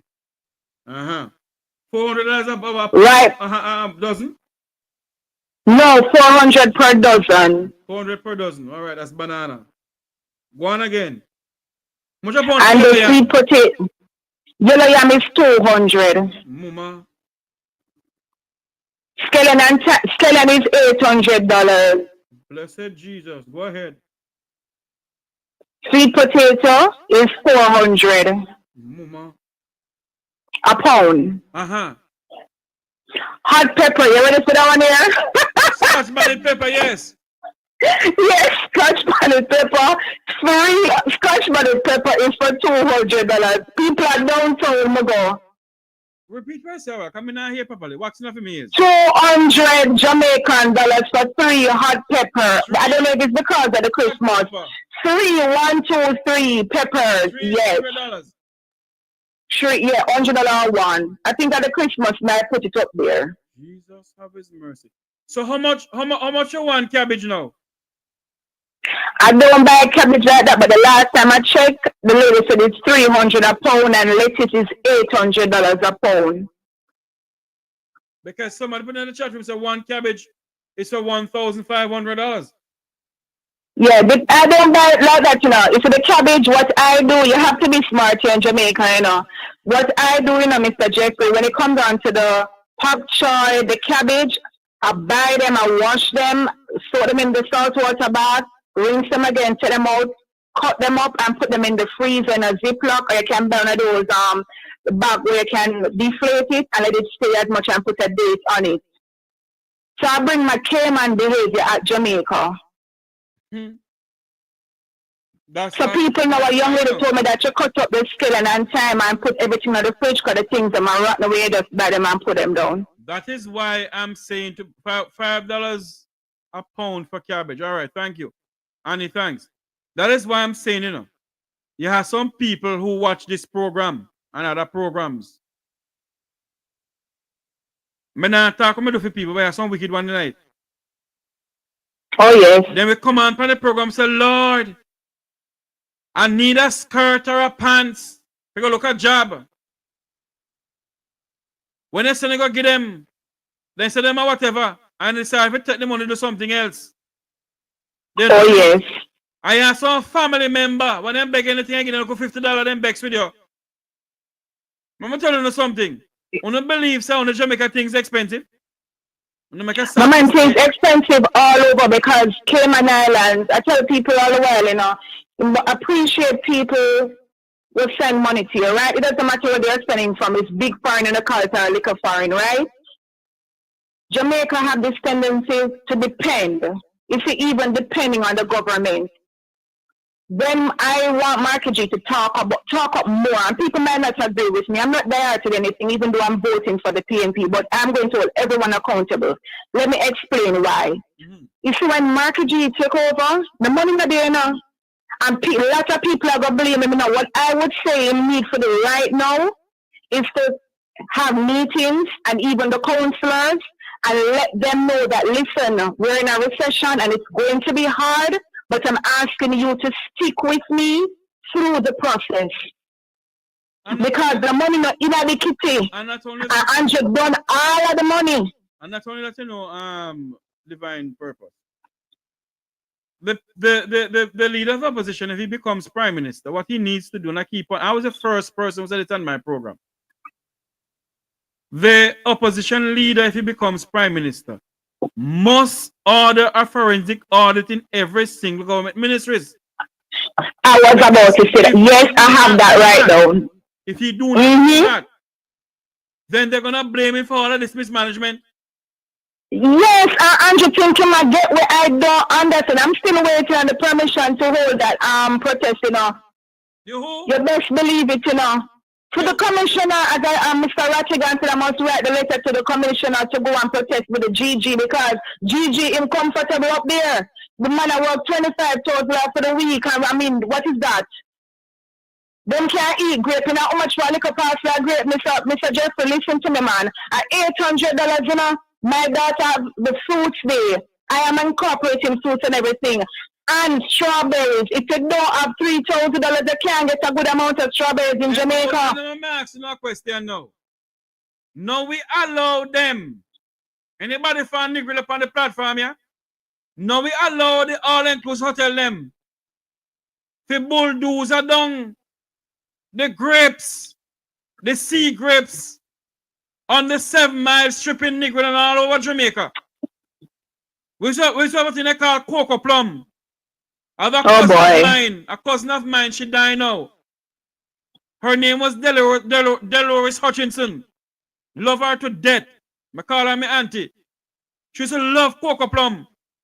And I used to walk the 7 Mile beach in Negril and get the cocoa plum for her. My auntie Joy Reynolds know about it too. My aunties in Negril and all over the place know that, you know, the 7 Mile beach have some nice, juicy grapes. But no, wow. A foreign grape. A foreign grape we want. Everything we want a foreign. We want foreign potato. We want foreign onion. That's true. We want foreign cabbage. We want foreign. And even if you speak like a foreigner too. Some of them will go for 1 week and come back. See Guinea Banks. What are these? When I say Guinea, when I say Guinea, they say, oh, Guinea, what, Guinea naps? What do you eat? So you tell me, yam and all. You have to take bad things and make joking, but let me tell you something. To eat healthy in Jamaica is ridiculous. You will have the money, I don't even know how the money. $25,000 can, and you know that. I send you a video, right? Wipe off in a split second. And people sitting down working that. These hotels making money, you know. I cancel my trip. My daughter, she was very, very awful. She was sad, but at the same time, she said, "Mommy, why?" And I had to say, "Listen, I am going to change. We can stay home, and we can make here be our hotel, right?" She was in a different mood because she said, "Mommy, I work for it because she did well in school, but at the same time, the money that they're charging me, Royal Time, the camera on." How much are they charging for the night? It's great. it was 200 and something US dollars. How much? Everything total came to 180 something. That 180 something thousand dollars. Fedora. That is it, and they are paying what 25,000 a week. Divine, take your time with me, no man. Remember, say me how old you know. You're young. I'm young and you're old. Take your time with me. Hold on, you know. You, the go, what the hotel name? Riverton? Royalton Decameron. And for the week, for the night, how much? 100 something thousand Jamaican dollar? It was 180 something thousand when you check up everything, yes. I beg your pardon. So when they're paying, I really know that they're paying their workers these fee, you know, because this is not a pay. This is like you give, not even a woman right now, California woman and get 25K for the week. So go where? You understand me? Because it is crazy. Life in Jamaica is serious. I went to the dentist the other day, and can you believe how much they clean your teeth? How many people in Jamaica cleaning their teeth, getting these checks done? They don't have the money to get the checks done. Hello. Majority of our Jamaican people can't afford to go to dentist. You see? And when the people them from overseas come down, because of security reasons, they can't go into the cranny of Jamaica to go help the people them. By the way, how much a pound for sorrel? $800. What's the joke? Here, you know, Father God. One. And the ginger is 800 as well. That's what I saw it for. But when you hear Jesus. That was it. I don't know what about the price after that, but that's what I got it for. Somebody, the thing is, you know, Mr. Jeffrey, sorry, go ahead. Someone just tell me a while, it's the truth, you know, because it ranged between $800 to $1,000 a pound for sorrel. And things going to get worse. You know why? Because it's not just Jamaica. I watched a video in Australia. They had wildfire. And it's global. And Jamaicans depending on the Western America to feed us. When we have the stuff here, you know, we have everything here. We can help our brothers and sisters. And someone said something in the chat, and it's so true. We all have to stand as Jamaicans. We cannot depend on, you know, oh, my foreign brother going to send me this, my uncle and the government must do this. We are the CEO, you know. We own Jamaica, the people. Let me say this. And who no want to come back for you, so be it, nothing to me. We too damn licky and nyami. And we have too much foreign mind in a way. You know how many people in the United States don't love have a backyard garden? Because of snow and certain things they can't have a backyard garden, you know. And who don't have the sunshine down there. For my grandmother, my godmother, I don't have to call no name. I have a godmother who helped raise me. Now my grandmother, my godmother. And I grew up to see she. Our old man name is Reggie. When them plant for them ground, you know, man. So hell if I rent a yam. And all the other yam, what they call it, yam. Oh, Jesus. And the yellow yams. The plant cane, the plant sweet potato, the plant yam, the plant scallion, the plant thyme, the plant tomato. Back in the days when I was growing up. But what happened now? But talking about that, Mr. Jeffrey, nobody, I mean, social media, and not just social media. If you know how much it is cheaper right now, you know, don't laugh, but it's cheaper right now to live than to die, you know. Yes. I don't want to tell you when I check about my mom and the funeral and everything, you know, my mom. The castic, I don't want to know much for a castic. Like people have to go dig earth and show a body down there. $500,000. You see, though, that is why certain politicians have funeral home. Hold on. And I get to understand that certain politicians have funeral home. He has the right to get dead body who did a firing, have it come through for him funeral home. I tell my wife already if anything happened to me. They cook up everything. They cook up everything, man. They have everything planned. You look on every corner now, you see a bar. Jesus, how is People it? can drink till them stress. Dear You God. understand me? All of these things. They cook up things, man. Everything is planned and they can make them money. You go to the doctor for one thing and then the doctor, they tell us something else. Because before my mommy went to what name? Public. I took my mom to Andrews before, and they said based on the situation and she's hypertensive, public is the best place for her. My mommy have her own bed at Andrews Hospital. They said they can't do because it's critical. What is that? Just sit down here and start. When I used to be in Cayman, I can tell you, I love my country. I don't want nobody to say me I big up other country, but I was so happy and relaxed over there. I was very, very happy and relaxed since I get back. The stress, I mean that to me. I'm like praying and say, Lord, help me because Jamaica gone to the ground, the dogs. And you go down market to even buy things. They're so aggressive. No customer service, not there. No problem things you don't even want to approach them to ask them. The bad is like everybody angry. Everybody angry. How the song was so mad, cross, and angry. So you go. I would sing the song there. Yeah, everybody angry. Hello, Ken, how much for that for your ear? If you're not buying, nobody pick it up. So you mustn't ask much. You understand? You know, you see the apple, you're like, can I pick them out? Try and make sure you have mixed it. I'm like, that's why people tend to go to the supermarket because and they are saying that nobody's supporting them. I'm not saying that the supermarket, the customer service is awful, you know, but I'm just saying that it's a compassion. We talk about it a lot of respect, but we don't show it. It's not just something that we talk about, but action. The children, the bull, I don't know where them to cut the bull and the nutrient. I used to love it, you know. When we used to go to school, you know, Michael man used to give me bulgur and milk powder. And you go home with a khaki uniform cloth, not cloth. Cloth. If you ever say cloth, then things are bad with the cost. Oh, yes. You see? You go home with the uniform cloth. Not cloth. But we're not choosing though, Mr. Jeffrey. Hold on for me, darling. Remember now, and when I take it to your when I call the person who sold the clothes again, your tailor.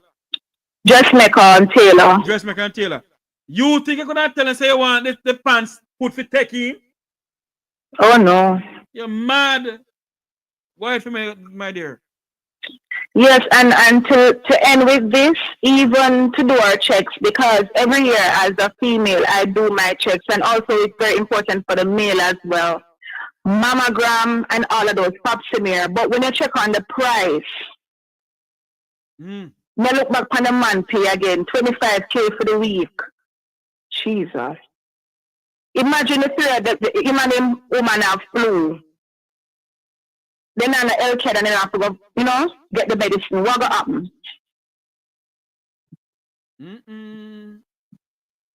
So the thing we have to look at, and we have to get up, guys, and fight. Andrew Holness, the need for be held accountable, and the need to explain where the money there. And that would depend. We don't want no more ring rosy. And everybody in the parliament, they must be audited. All of them, both PMP, you have PMP, Labour Rights, and the one who walk, I call the other one walking dead because I don't hear anything about them. They're not upon the road. I don't remember what their name. The one was silent, the silent keeper. One of them never dare moving, because them name the end them not move go nowhere. You have one of them named UIC. I like them to go sit down because for him leader, him know what fly. That is the one I'm talking about. Him can't tell the Jamaican people what plans he have for them. Look how long he is the UIC is in existence. And I know that a soul can run in the general election. You know what, Mr. Jeffrey? I end with this. You know what the people want? Based on I'm being on the road? They said they want to be heard. Well, tell them to come over here. So. That's it. When I said I want to be heard, they said I want the politicians to listen to what they have to say. Come over here so they can listen to this every day. Every time I come on, Yes, I said I send them, but that's what they said they want to know. They said they don't want the promises and the sweet talk. Tell them, and that's why I'm saying Mr. Golden need to hold these meetings is the cabinet members and explain to the PNP people, because not a lot of people understand, that it's going to be rough. Indeed. Not give them the standard English, broke it down and give them Creole, because I love my Creole, and let them know, so look here it's a go rough. It's a go rough, But like when you had show a partner, I say, no, I'm a partner, come up, so I go on. Where did I say? My mother used to love, so we go and eat butter until, because so the victory days ahead, because it's going to be rough. A lot of people going to sit there, appear promises, mark, promise, just like Andrew, and they are not understanding that Andrew don't know the whole of the money, the road are pitchy all over. But listen to me, let me make something clear too now. And everybody who's listening to the sound of my voice. Whenever you're in opposition and you're gonna run, or whenever all right, look at me now. If I decide to go home and run for politics, I have to promise the people things. The fact of the matter is, I do not know what is in the kitty. Mm-hmm. And a lot of politicians promise you things because they think when they go in, they can get extra to give you. But they can't. Mm-hmm. It depends on how things are in there for. How things are put in place. But how many people know that? A lot of people don't know that. They don't. But the final thing too, how many people numerate? That's another thing again. Listen, Mr. Jeffrey, I have to go now, because I don't know you do this, you're the Andrew and all of them, but I started, and let me tell you, it's draining. Because when you listen to the people and the cry, no, because you're not there, you're not see. Them short the people and them use their mouth and call you down if you not vote and all these things, and better you vote for that. And I mean, it is crazy. All right, my darling. The police people not trusting the police anymore. Why? They know that to trust you YouTubers, Yes. Let me talk next time. Anyway, take care of yourself here, man. Bye-bye, everyone. Right, thanks. Good afternoon. Welcome to the Mek Wi Talk program. You're live. East Kingston and Port Royal. I'm in the Sarah. Can you give me some? Me, I tell you something I have for me. At the bomb. Yo! You don't know already? The regular. No, we not deal with Janko, because Janko our phone has spy out everything. No. They look drunk up in rum. I may talk about. Yeah, Janko, I work more than waiting in the DIY waiting.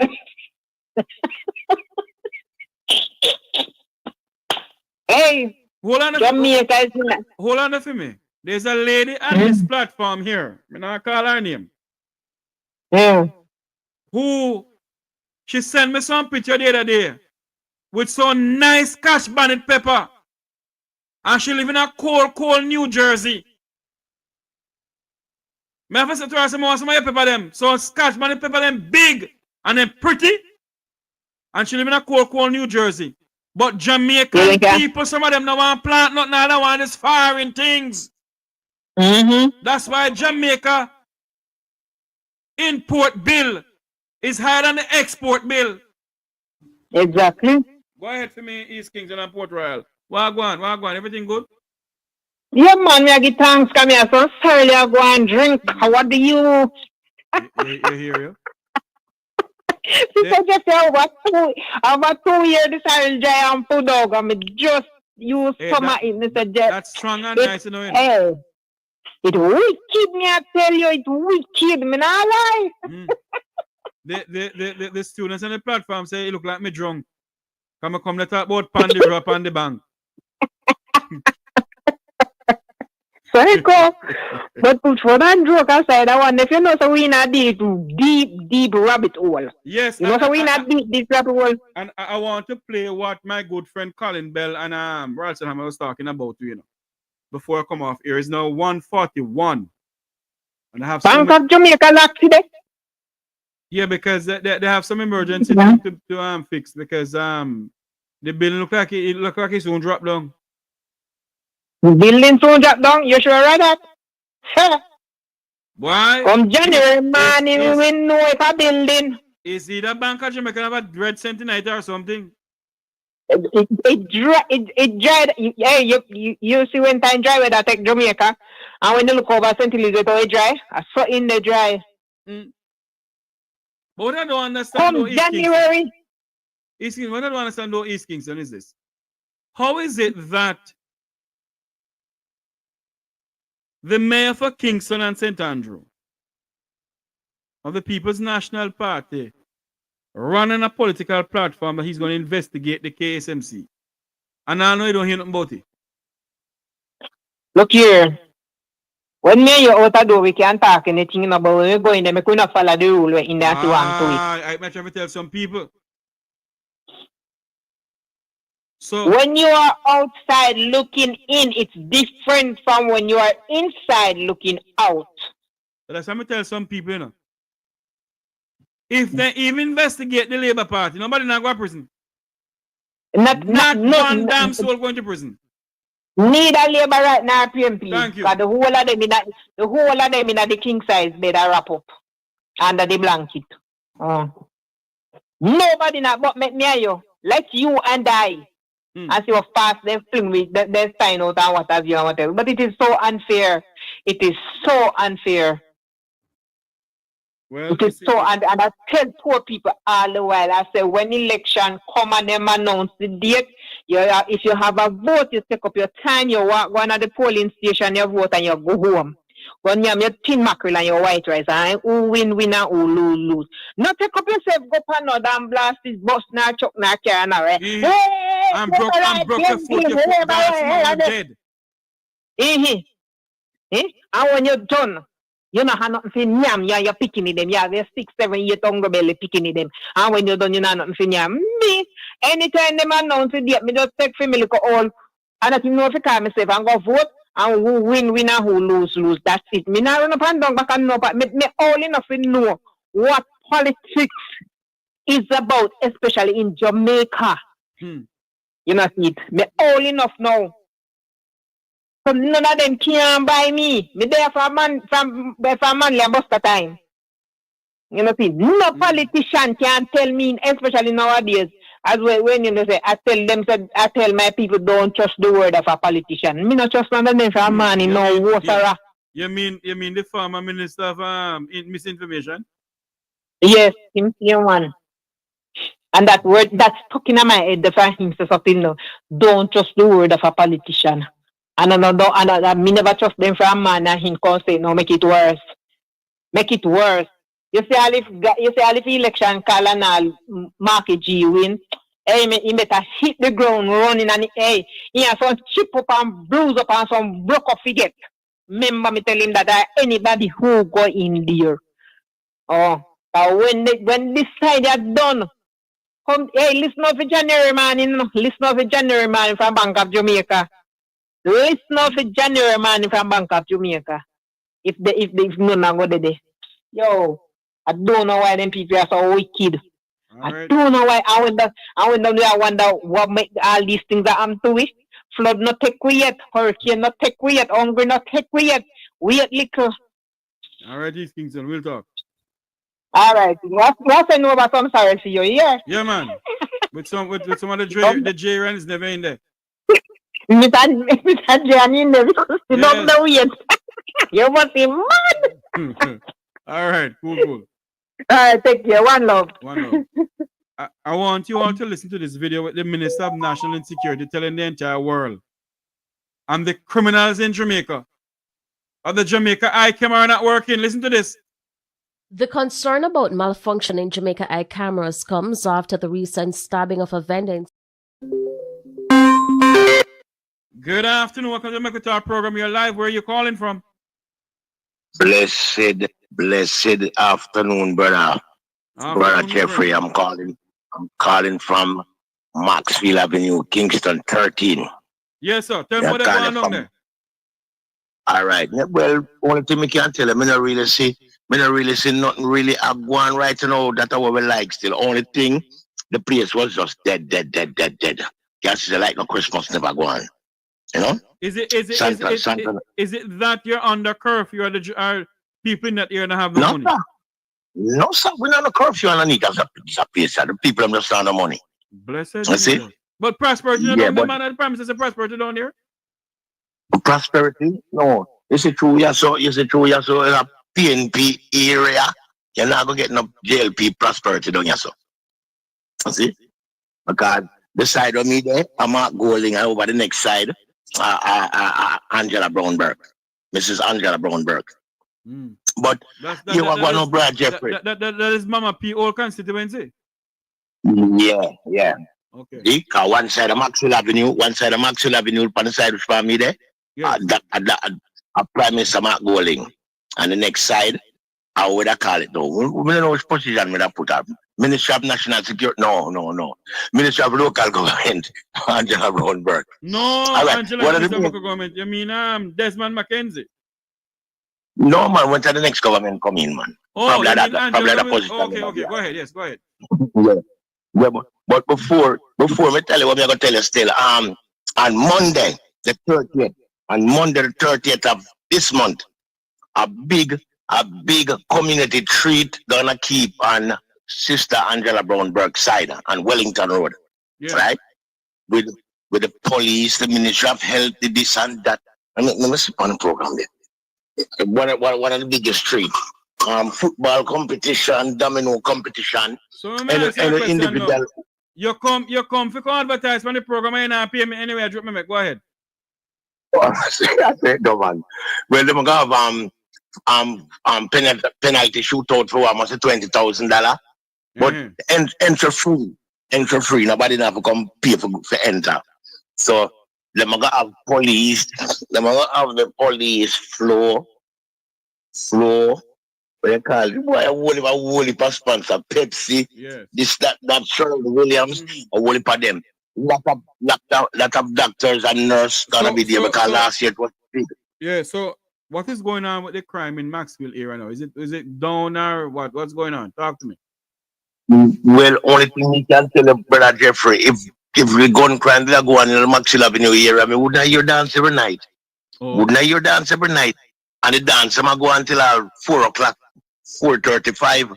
So if dance that go, if crime did go on, it wouldn't. But some places the truth kind of stagnant.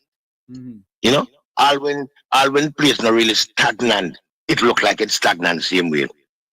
But the thing when me come to tell you about now, you know, say the Jamaica Labour Party, they have get 2 prime ministers with it ordained to mash up the Jamaica Labour Party. And it was Mr.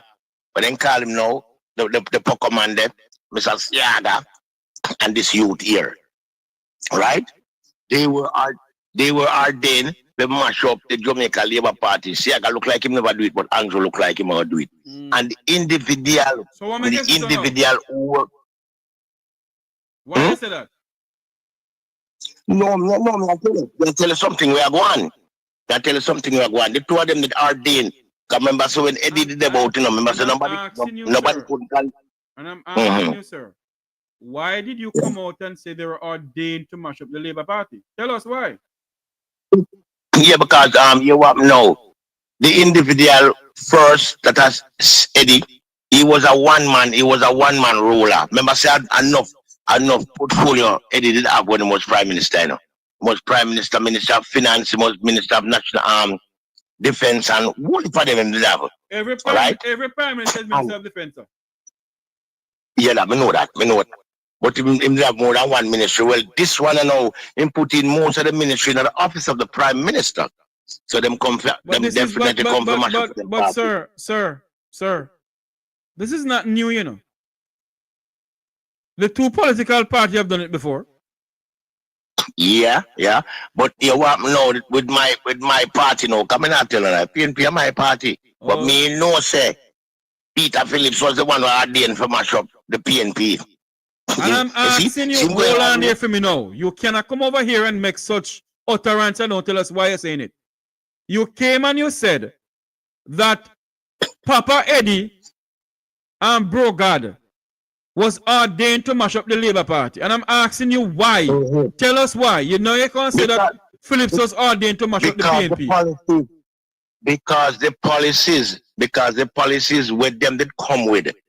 because the policy where Eddie did come with. Remember, so one at the time, Eddie did make couple of JLP people have to run, come over PNP, Remember, you remember Dr. Carl Samuda, remember, say they put up 2 finger them and say, gonna pop them off because they never know so PNP nice. Hello. You are drifting from the question I asked you. You came and you said that they were ordained to mash up the Labour Party. Tell us why you say that. In what? In. Tell us why you say that. How you come to that? How you arrive at that? The main thing was look on it with ordination. Remember when he put up himself, when he was elected as Prime Minister, when Eddie was elected as Prime Minister, the policies that he set up. Remember, in making people them have to run, so many people them have to run, So that was part of the type of the mashing up thing. That was part of the mashing up things with him. This one here now, the type of policies that him coming with, him come to destroy the country and destroy the party. Right? And my brethren know, who did enter the 2020 election with 31 seats and end up with 14. Them are the individual who come ordained for mash up, especially at PNP. Because we do business with JLP right now. PNP me business with. And the only way Jamaica can come the way it would come, we have to get out this administration. The only way Jamaica can come better if me and you stop this damn nonsense about me a die hard to this and die hard to that. No, that's not true still, because let me tell you something. You see, when you're dieted and your people are going with some necklace and you agree with the necklace where they are going with, you're just coming like a corrupted individual like them. You see me? You just come because you have to tell the truth, Sugar cane sweet, Sugar cane sweet, but nobody never swallow cane yet. Sugar cane sweet, and people who claim to them love people and want to vote for people just to make certain things one, because the only thing we can tell you, Brother Jeffrey, I want to just pray God, we don't want for my grandpick them and certain other people grandpick me and picnic can grow under the administration, because look at Christmas night, police claim him a run down man and kill a woman. And when next one come again, him say woman a run down woman with knife and him kill she too. You see the type of aggressiveness we are going in at the place. We can't make the country run. So all right, my brother Jeffrey, thousands of other people get liquid by criminal. Thousands of people. Nearly 200 people get liquid by police. So we know nobody talk about that. We know nobody talking about that. So when you put the 1,000 and plus the 200, how much people that? Enough people that Yeah, we can't do them things. And someone was saying again, the ceremonial president. When Mr. Money I try, look, we can't do that. The people who vote for you as president, your party can't just appoint you, say you're president. No, the people. I know your party that with. Do you hear the PNP come out and talk about it? Lord God, them. Do you hear the PNP come out and say, listen to me, we don't want no ceremonial head. We want an elected president. You don't come out and say anything about it? Brother Jeffrey, suppose me tell you something. You say true, me ever protect the program and protect myself and protect you, but they will want clap next expletive, But one thing I tell you, my cousin and watch your nieces. Don't do that, please. Yeah, me no want. Let me tell you something. Opposition weak. Opposition weak. Certain things with all the director of people prosecution and not public, people prosecution. When them vote are in back and and the opposition not said nothing. Not a soul of voting as well. No, the judge. Anyway. And PNP them not said nothing. PNP them not said nothing. Where they waiting and them waiting. Your party, what make you do something about it? Your party call the leader. Yo, what my only deal with? I wait, we to put him in as prime minister. No, you have to make moves too. You have to make moves too because, brother Jeffrey, if you go to the toilet, and you do not wipe here, who you think you go wipe it for you? The only, somebody will wipe it for you if you're sick. If you're sick, I'm bedridden. Hold on there for me. Jeffrey, the PNP do not have to talk about it because they haven't what? Signed it. What they haven't signed? What them not sign? What code of conduct? And that's it? No, tell me. What they not signed? Because you see, a lot of people don't understand politics, you know. The People's National Party is the government opposition. Mm-hmm. The People's National Party have to make laws in the parliament too, although the opposition. Yes. Almost getting on a stick call. And let me tell you something. You see what me attack? Hold on for me, sir. How you mean which media cover the opposition? When the opposition have press conference, hold on for me, sir. When the opposition have press conference, TVJ, nationwide, everybody's up there. Either on Zoom or they're up there personally. Anyway, sir, thanks for coming in. Thank you. Only thing I can tell you, Silly boy, you take care of yourself and bless it 2025. Yeah, man. Time come. All right, thanks much. Bless. I want to show you all something. Oh no, listen to me. Stop saying that the PNP they get no coverage. Whenever they have a press conference at Jamaica, the opposition speakers, the opposition office, the leader of the opposition office, every single media house that I know of is up there. Because they have a Zoom. The media house can zoom in and ask questions. We must stop it. They can call a press conference and speak about the things that's affecting the country too. I want you all to listen to something here. We're taking more calls. I want you to listen to what Dr. Chang is saying about the Jamaica Eye. Listen to this. The concern about malfunctioning Jamaica Eye cameras comes after the recent stabbing of a vendor in Santa Cruz, St. Elizabeth in broad daylight. The police are no closer to finding the killer due to the lack of eyewitnesses, while the CCTV cameras in the vicinity of the crime scene are not working. According to National Security Minister Dr. Horace Chang, the issue stems from technical problems with maintaining the system. Since we have gone digital in the telecommunication system, nobody in the country, has an effective island-wide technology maintenance system. Cayman Islands just have the technology technicians across the island. A wire break you fix at the same time. They have changed the entire operation, so there's no national body with a full maintenance program.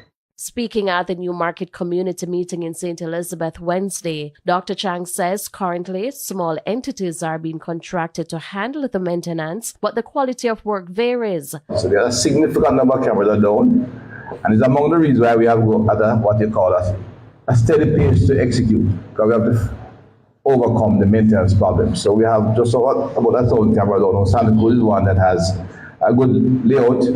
So layout was being installed. Mandeville has a fair number, but in fact, Santa Cruz has one of the best layouts. They have 75 cameras across it. But most of them are not working. But Dr. Chang says the government is actively addressing this challenge by outsourcing maintenance services to a local company for the 1,000 cameras on the Jamaica Eye network. So we have in fact negotiated a new company, a Jamaican company which is willing to go in and establish a system, and we should be ready to roll out in this year. But we have been fixing them intermittently. Bear in mind, it's a major procurement issue, right? And let me say it here, because we have to get a company that will do the island-wide, buy the bucket trucks that can go on the cables, as well as the equipment to go on the ground and find it and fix them properly, train technicians. Jamaica Eye, launched in 2018, is a public-private partnership aimed at improving public safety and security through a national CCTV surveillance system. The The program allows registered private citizens to share footage from their cameras with local authorities free of cost. Shamela Pullen, TVJ News. Now tell me something now. In which modern democracy a Minister of National Insecurity or Minister of National Security gonna come out and tell the entire nation and the world and the criminals in the country that the Jamaica ICE system not working? Wayne, good afternoon to you. Huh?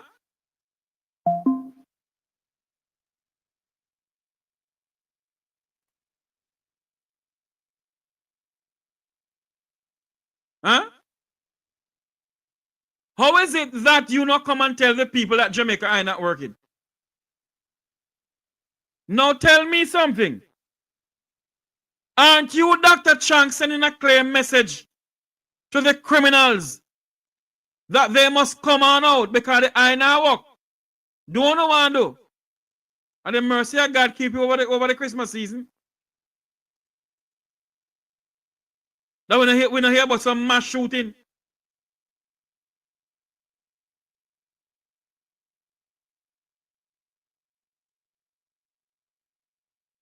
Blessed Jesus, hear my cry. You are the Minister of National Security. And you not come and tell the criminals that the security system who help to protect the people of this country is not working. So come on out. The eye then not see because they are then blind. No, work on them. They have lost everything. So come on out. You're a Reynolds by birth, that means me you're related. I have a cousin of mine who's a lawyer in Hanover, you know. What's your name again? Lawyer Reynolds. What's his first name?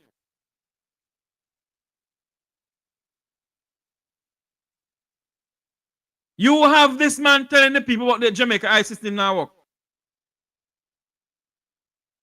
And there's a question in the chat room. I must tell the person why the Jamaican government is employing anybody. I can't tell them. I don't know why.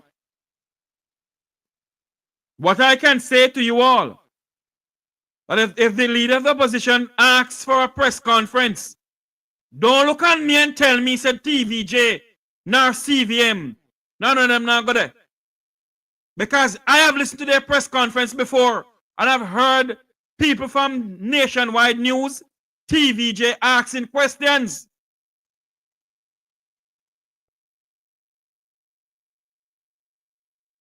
We must stop it.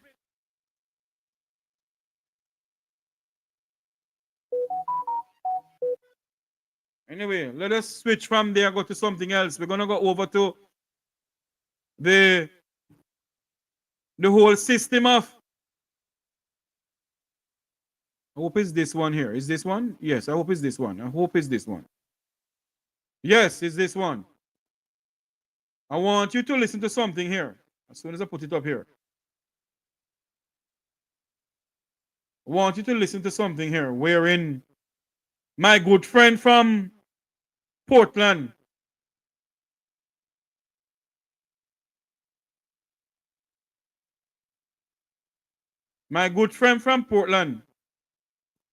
had Ralston Hyman on his program the other day. And I want you to listen to what Ralston Hyman said to him. I want you to listen to this. Civil society to join you in the call for the banks to cut interest rate, even after the Bank of Jamaica lower the interest rate 4 times. Yeah, man. Finally, we hear some people now joining you. Yeah, man. Is it possible that people now will be calling for the minister to come talk to Ralston Hyman and Dr. Andrea Sutherland on Power 106 one of these morning? Well, we sincerely hope so because we have been talking about this interest rate thing for almost a year, and we finally see some of the wimpish private sector leaders joining the call because this is a very important thing, and we're also calling for ministerial intervention if the banks don't voluntarily do it, right? So we hope a lot more people will join the fray and to call because this is mission critical for Jamaica. What we're seeing, and here's why we're calling for that. Based on the current, people don't understand. Jamaica is only $20 billion as a GDP. The international economy is $105 trillion. America is $29.5 trillion. European Union. Good afternoon. Welcome to our program. You're live. Good afternoon, Philippi. What's going on? You're live on air. What's going on? You all right? Yeah, man, I'm live on air. How were you drink last night? With what? You get up this man and talk about Pandy River, Pandy Bank, and all to get people man in a problem. How happened? No, man. Then if they get make $25,000, you have a sweetheart to get something else too. And then the man do not say no. He matter they say the same get the sweetness from a family like him wife. Me just clot him. Mama, you live on air now. Be careful what you step on here, please. Cloth. Yeah. I want you to wrap up in 2 minutes because I want you to go back and listen to what economist Ralston is saying about the Jamaica's economy. You hear?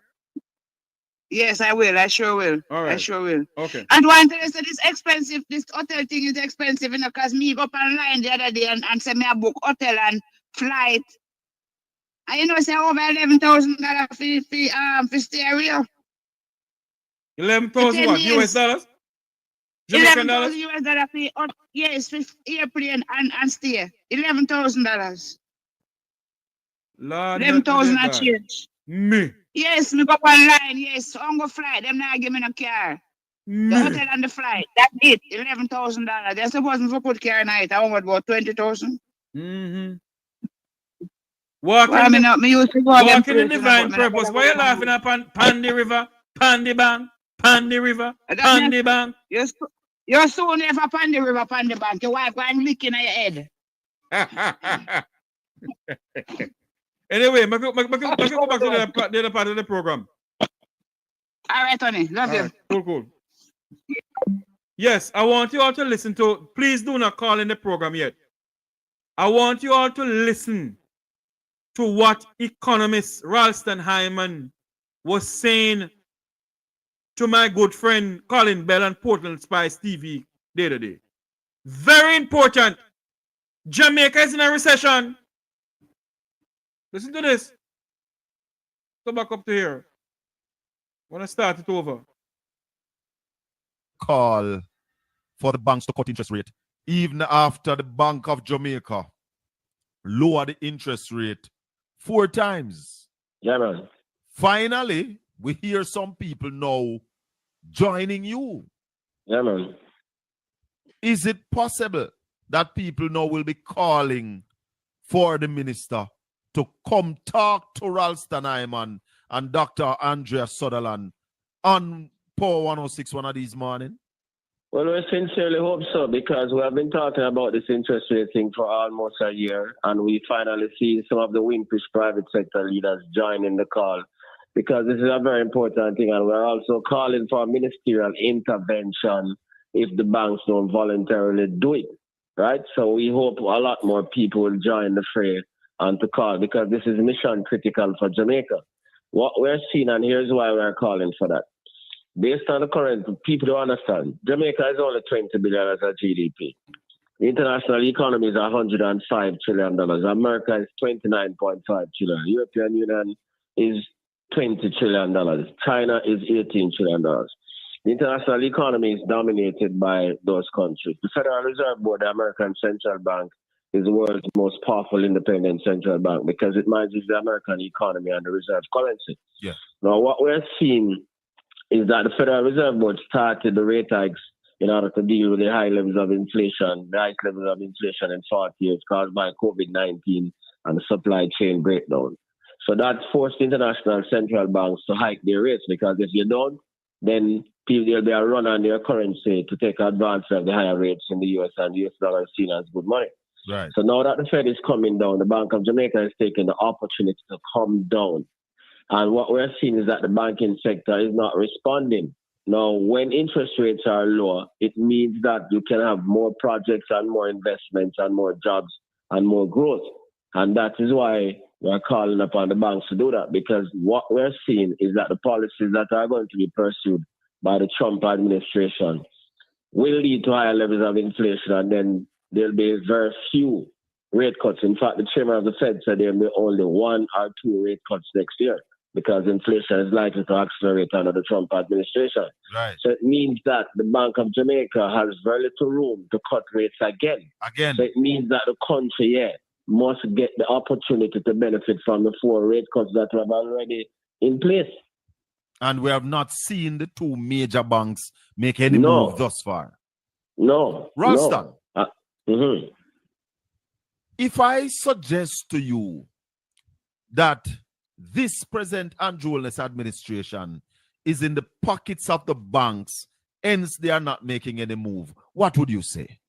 Yeah, man, they have demonstrated that they voted en bloc against the proposals by Jackson in order to get the banks to behave better in terms of the fees and the services that they give to the public. Yeah, we know that.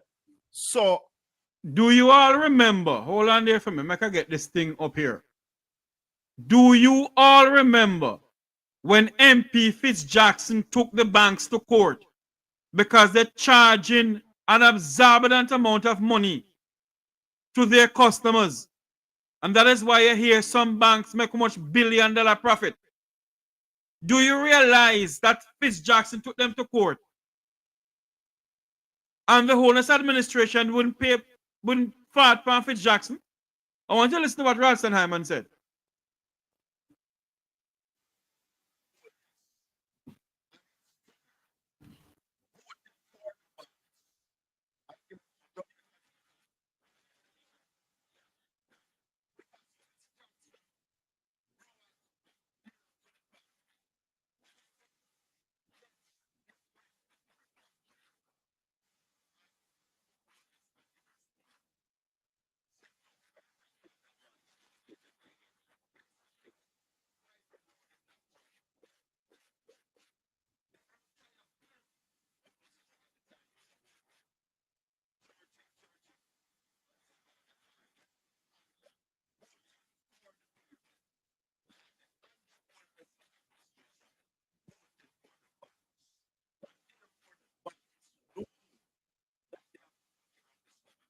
And that is why the so-called banks in Jamaica continue. The banks in Jamaica continue to do what they feel like they want to do to the people of Jamaica. Because this Andrew Holness administration refused to amend the 1932 or 1935 Banking Act. So the banks, they continue making billions of dollars of the Jamaican people back. Hold on there, go back to this. I want you to listen to this.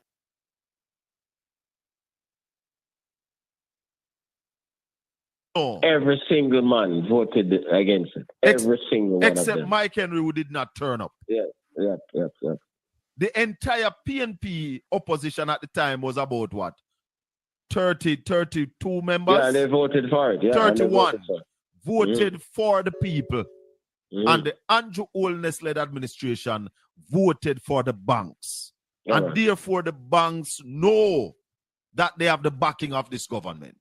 That's correct. But the people... To the detriment of the economy and the Jamaican people.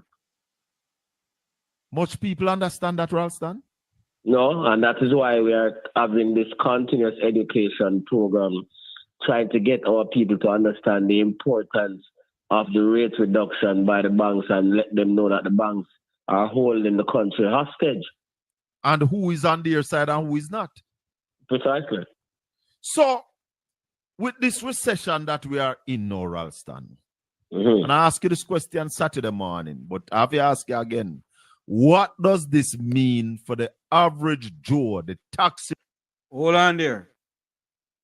You heard what the question Colin Bell asked Jamaica's economist, Ralston Hyman, about the recession.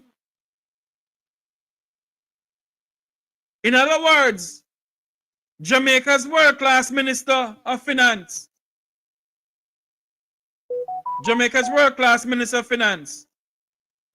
jump ship and gone to IMF while this country is spiraling out of control. They won't come and tell the Jamaican people that Jamaica is in a recession, you know. Listen to what Ralston Hyman is saying. The driver, the truck driver. All right. It means that him will get poorer, right? And him life will get harder. You hear? The key word. It means he not get poorer and in life not get harder. Yet they're saying to us, they have never seen so much prosperity in Jamaica, and Jamaica's unemployment rate is down by 3-point-something%. The country not growing. That's exactly what Ralston Hyman is saying. The country is not growing. And all they can hear, Jamaica's economy or Jamaica's unemployment rate is 3%. Never happened in the history of Jamaica before. Listen to what Ralston Hyman is saying. And I miss it. I mean, I know one thing about economists, about economy, whatever. Listen to this.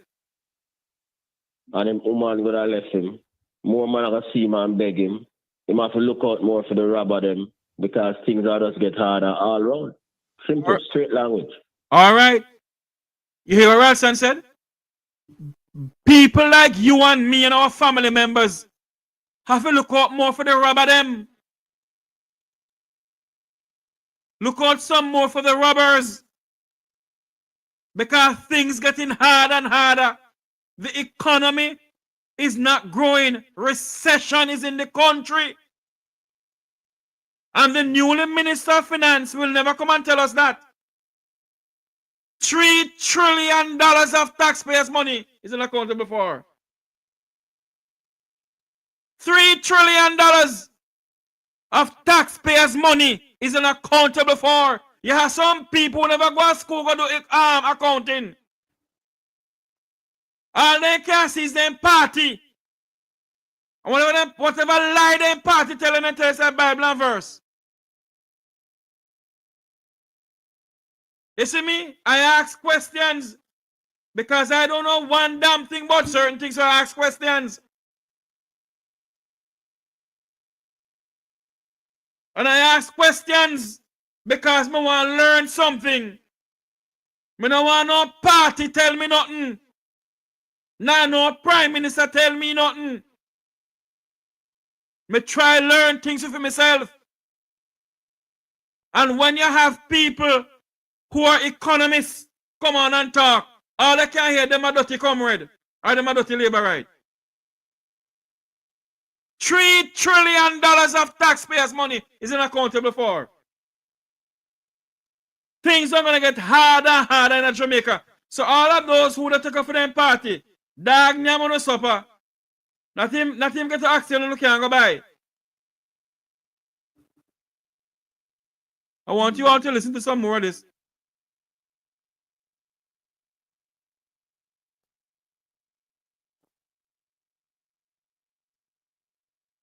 I want you all to listen to some more of this, please. Because this don't look good on the country at all. You all are hearing me loud and clear? Let me know. Listen to this, please. But explain to them for me. Because the Prime Minister speaks about the fiscal discipline that this government has been dealing with and ensuring that the debt to GDP is down to 70%. Mix that now with the reality of going into a recession for my listeners and viewers. Yeah, well, the Prime Minister really don't understand too much about economics, you know, because bringing the debt to GDP ratio down to where they have brought it is one of the main factors that has brought the country into a recession. Yeah? So fiscal discipline different from fiscal prudence. Fiscal prudence means that you pay your debt while at the same time taking care of your other responsibilities. What the Prime Minister is caught up in a kind of fiscal slavishness where they are bringing the debt down faster than programmed for while scavenging the people and the country's infrastructure. And all the governments that have done that globally has either been voted out or the governments have been toppled. We see the same thing happening in France. We see that happening in South Korea. We see all those problems taking place. The countries that are growing and doing well, none of them are anywhere near any fiscal and a debt to GDP of 60% or 70%. America is 123%. The UK is 100%. The European Union, which created that rule, is 87%. India, 87%. China, 284%. Japan, 253%. So what about the Scandinavian countries? So hold on there for me now. How is it? Because you have some propagandists on the platform here, you know, who say a lie Ralstonheim and they tell. So how is it that the Minister of Finance hasn't come out and say, Mr. Hyman, you're lying? How is it that when Dr. Andre Harton come out and speak about the same thing, they don't come out and say a lie they're telling? But you have some PNP propagandists. Sorry, some JLP, I beg your pardon, sorry. You have some JLP propagandists who come out and say a lie Ralstonheim and they tell. So how is it that these propagandists, I tell you, know, you have some people who don't know one damn thing about accounting, not they're chatting. Based on figures, and you listen to what these people are saying. They know, not me. They know things. And the head of the Caribbean, the head of the International Monetary Fund for the Caribbean, they come to Ralstonheim for his expertise in the field of economics to ask him questions.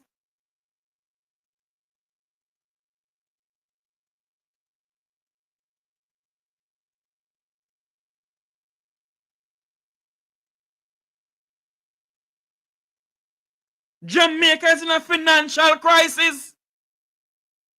We're spending what we don't have.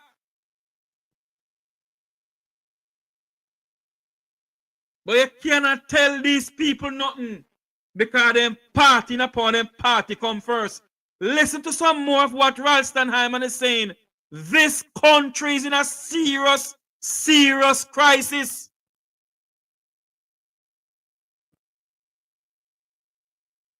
How they match up?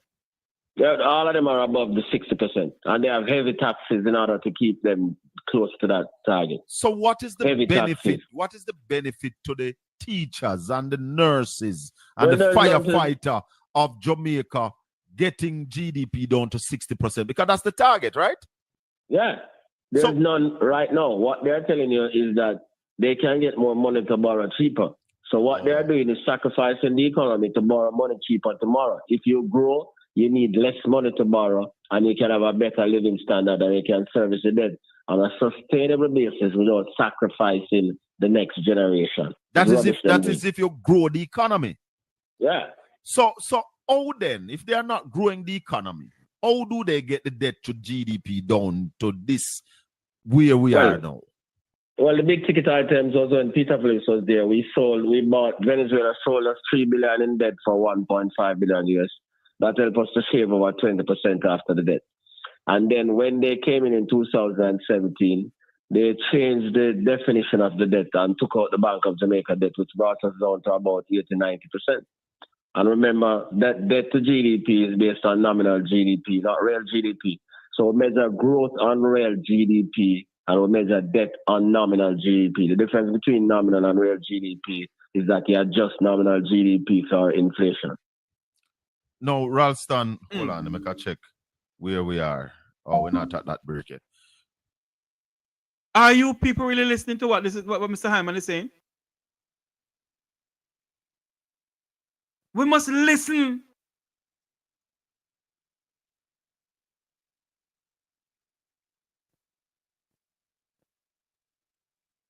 This country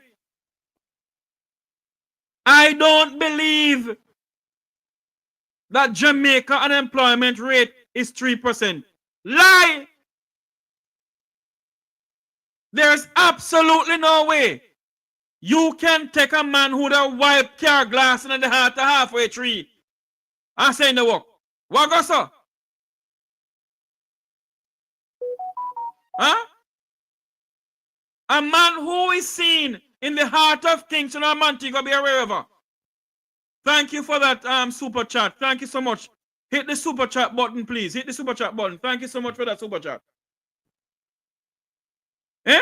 A man who is wiping car glass in the heart of Sam Sharp Square in Montego Bay or in halfway tree. Starting up with the analysis that he's working. What sort of nonsense is this?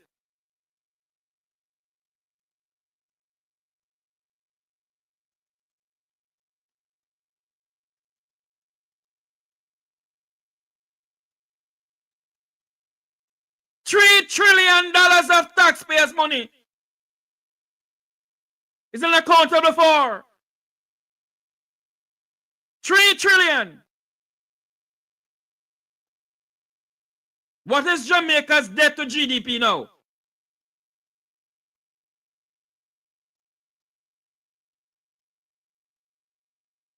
And you have some people who understand one damn thing about economists, accounting or nothing. That's why I say no. If and when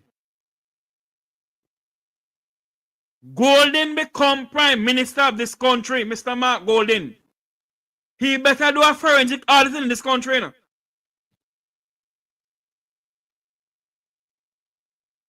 Don't do like what the Labour Party did, because the Labour Party some money. They done missing long time on a phone to watch. But Labour Party come in and didn't sound the alarm over it. It's not the sound in the alarm.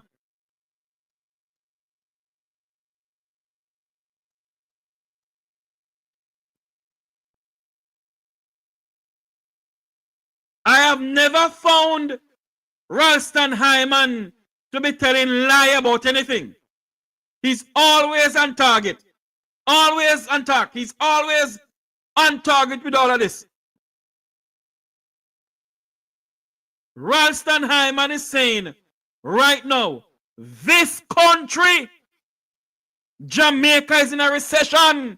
Prime Minister Andrew Holness, can you come and tell the people the truth? Since your friends are cronies, are saying it's lie Ralston Hyman to tell.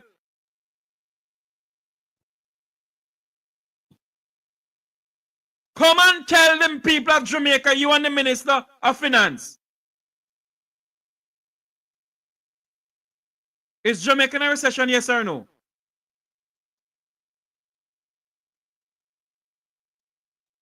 I want you all to listen to some more from Mr. Hyman is saying.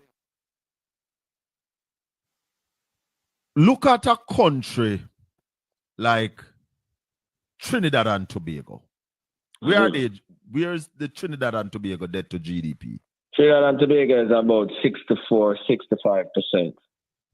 And remember, they have oil resources. Barbados is 107%, and they grew by 4.4% for the first 6 months of this year. Jamaica grew by 0.8%. Mia Motley says she's not coming down to any debt to GDP of 60%. Jamaica grew by how much? 0.1%. Jamaica, 0.1%. Jamaica grow by.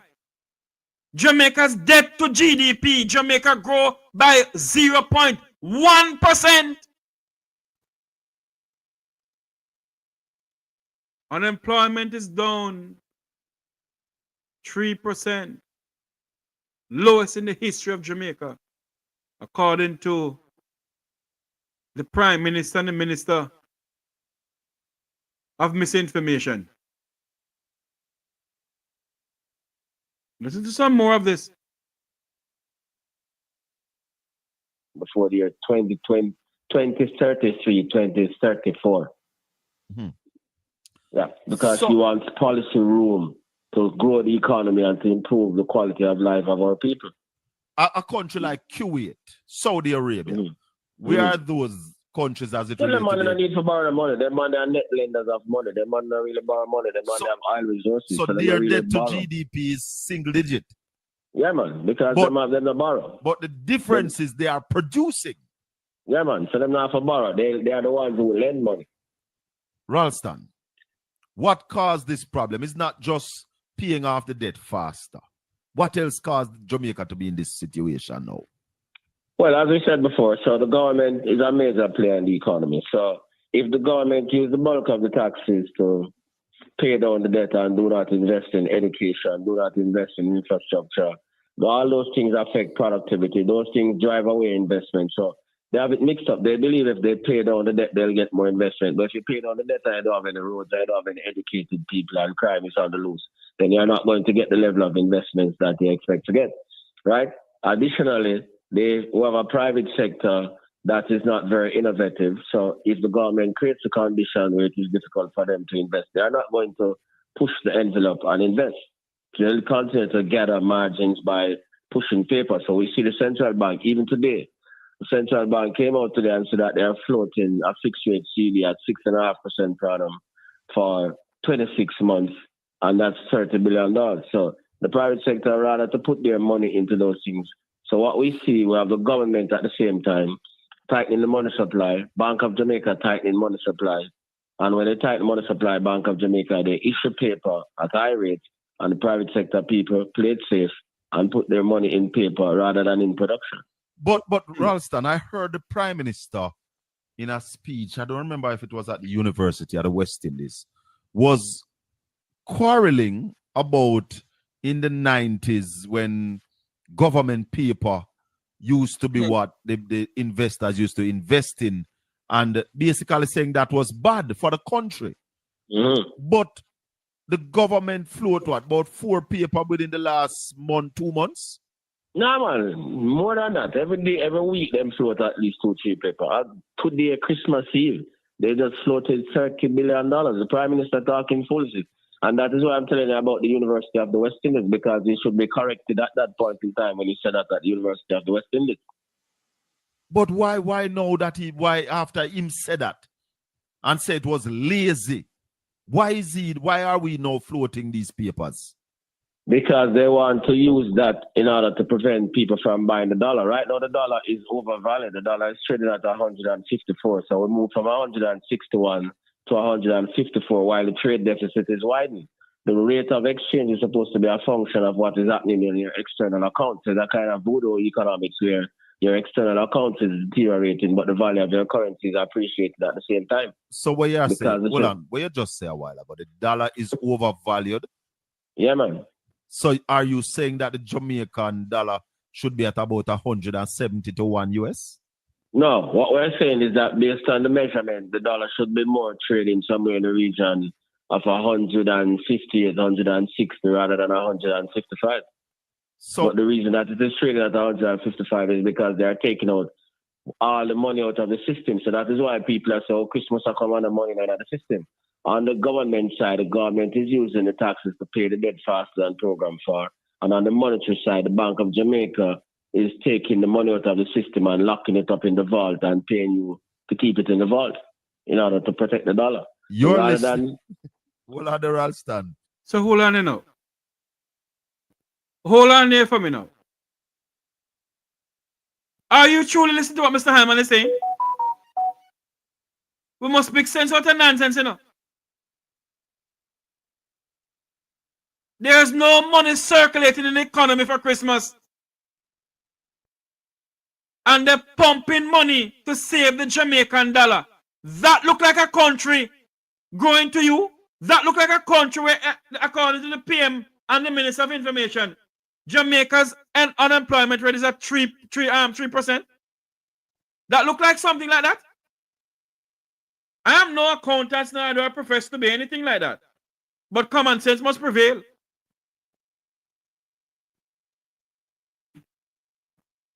Father, I stretch my hand to thee, no other help I have but you, Lord. Listen to some more of this.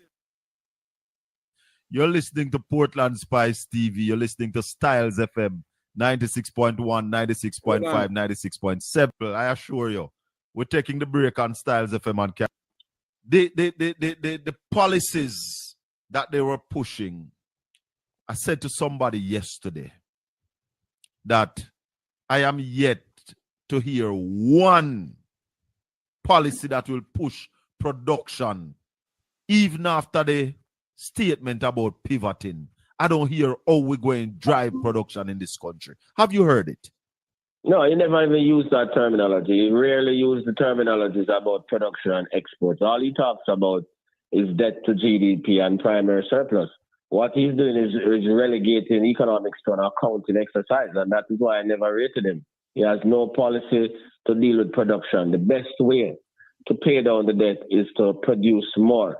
And if he really did courses in economics, he would know that Professor Paul Samuelson contended that the surest way one generation can place a burden on the next generation is to leave a massive debt burden while under-educating them and not spending on infrastructure. And that is exactly what reached Jamaica. His policies brought Jamaica to a recession. But Ralston, we spoke about this last week, Saturday morning as well. The fact that in 2016, Jamaica's debt was $2 trillion. Presently, we are at $2.3 trillion. Explain that to my listeners, because you agreed earlier. Hold on there. Hold on. Jamaica's debt is at $2.3 trillion now. $2.3 trillion.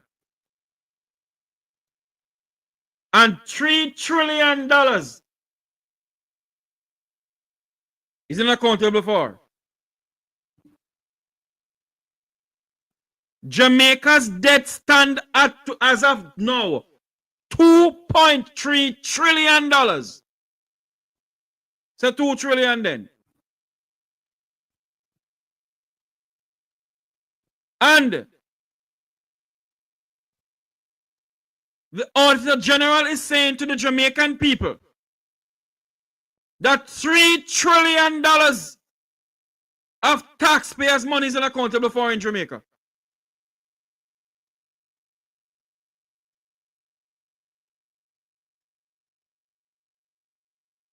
You hear? Jamaica's debt is at $2 trillion or $2.3 trillion. And the Auditor General is reporting to the Jamaican people that Jamaica's right now $3 trillion is unaccountable for in the government right now. Bad bookkeeping. $3 trillion is unaccountable for across various ministries. And half of that, the bulk of that $3 trillion is accountable for. Guess where it's coming from? Between the Ministry of Health and the Education Ministry. Who was there? The current Minister of Finance. She was the Minister of Education. And now she's the Minister of Finance.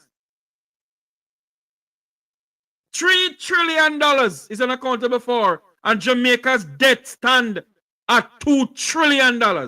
What can go so in 2024?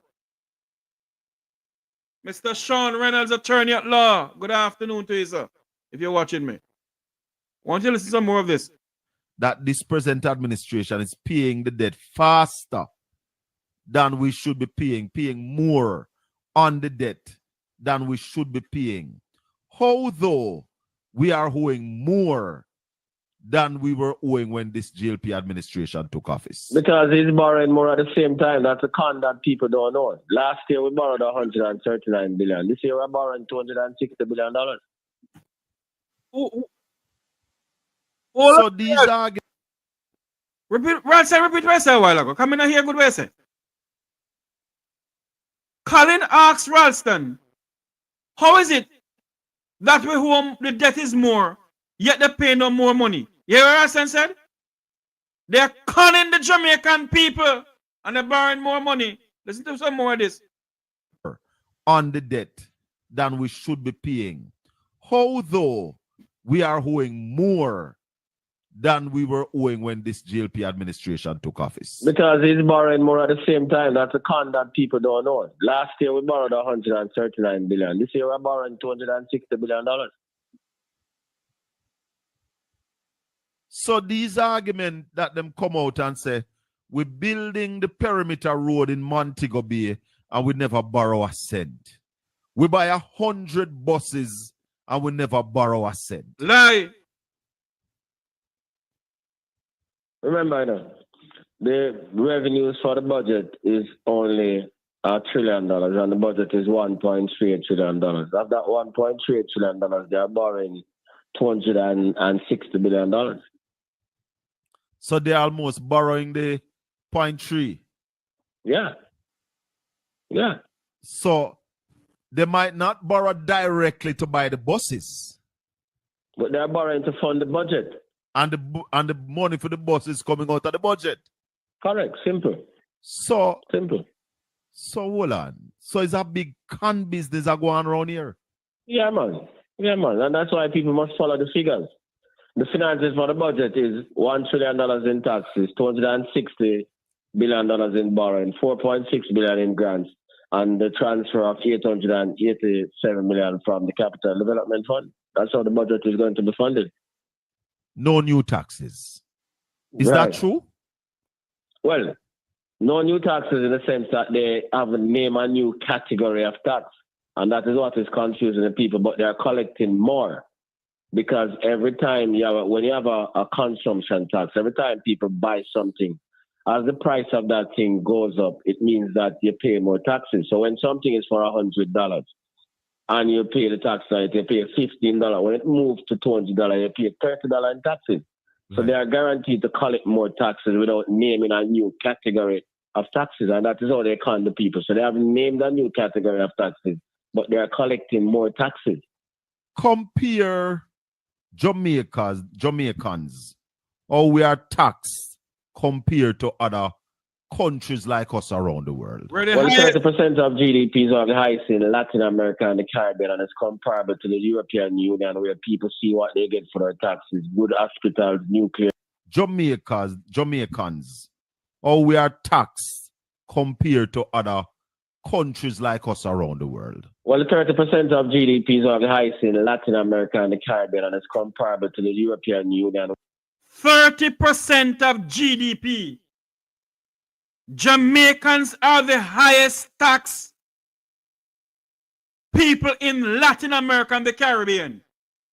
When I tell you people that Jamaicans pay the highest for electricity bill in the Caribbean, you don't believe me? You hear what Ralston Hyman just said? 30% of GDP. Jamaicans are the highest tax people in Latin America and the Caribbean. Yet Jamaica's world-class Minister of Finance gone to the IMF.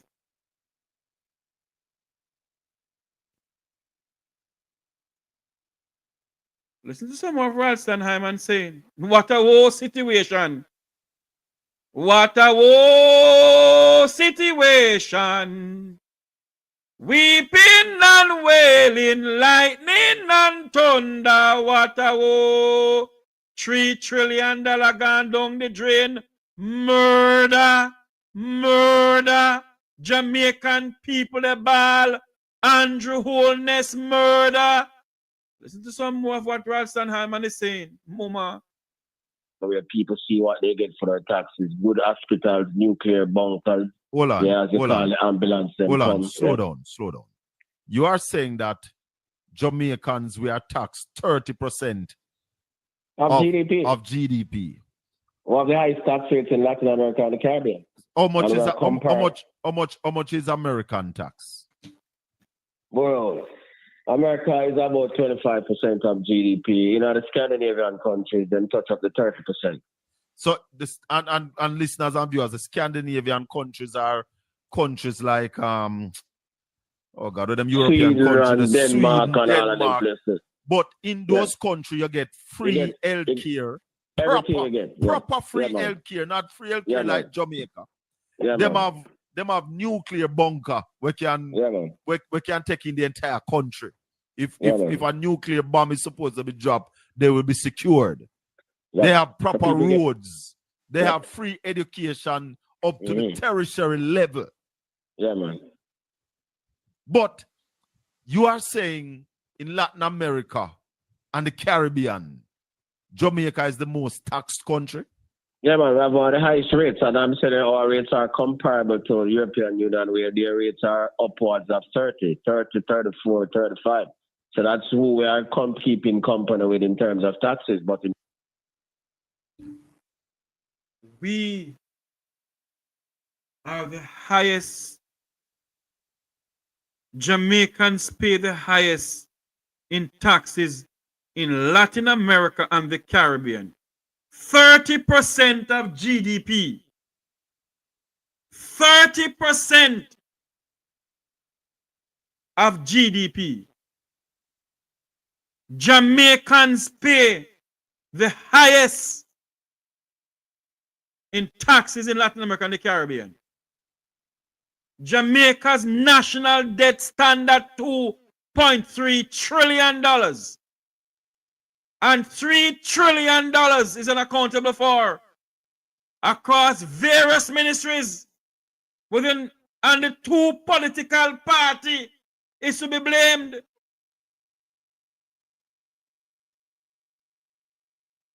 $3 trillion is unaccountable for. And our national debt, $2.3 trillion.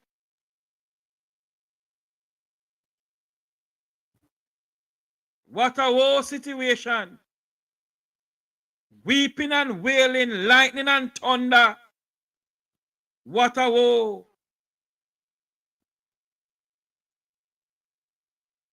Sad, sad state of affair. This country is becoming a banana republic. This is some more of what Ralston Hyman was talking to Colin Bell about. Listen to some more. In terms of the services that the people are getting, we're way below. So we get the taxes, and we use the taxes and pay the debt and not spend none upon the people. Let me welcome back the listeners on Styles FM. You hear that? You hear that? They collect the tax money and all that the world-class Minister of Finance was doing was paying down on the Jamaica's national debt and borrowing more at the same time paying down and have not spent any of the money on infrastructure. Good question. Left up to the Jamaican people. Who they go to jail? When will we see a silver bangle and a prime minister or any politician in Jamaica? When will the Jamaican people get justice? When will we see one of our leaders go to prison for the mismanagement of the Jamaican people, Kitty?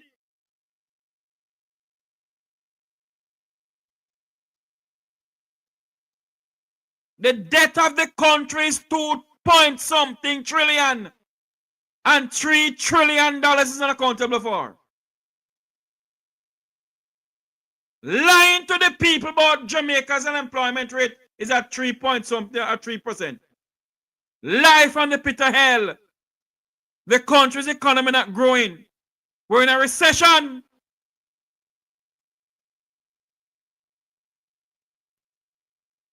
Many Jamaicans couldn't have a proper Christmas dinner.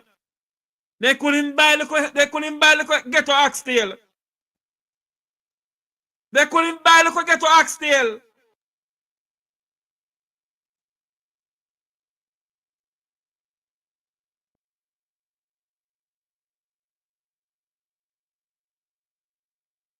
They couldn't even buy the ghetto oxtail for Christmas. Jamaicans are the highest tax the highest tax people in the entire Caribbean and Latin America. 30% of GDP.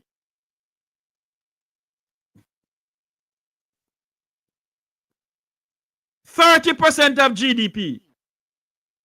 Our national debt is at 2.3 trillion.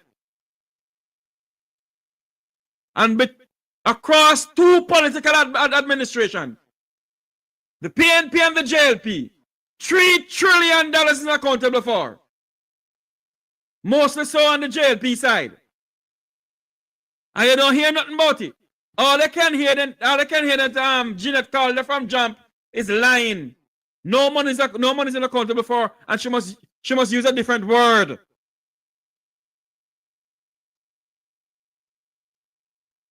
A thief than thiefy.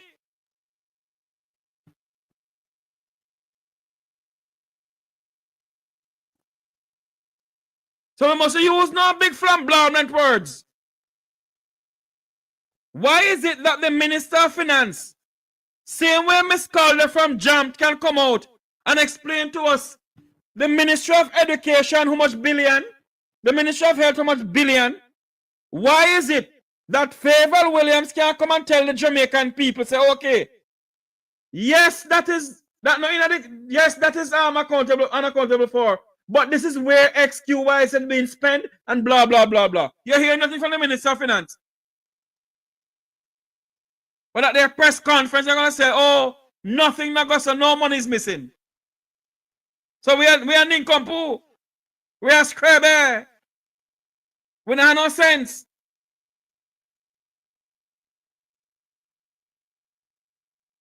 We have no sense.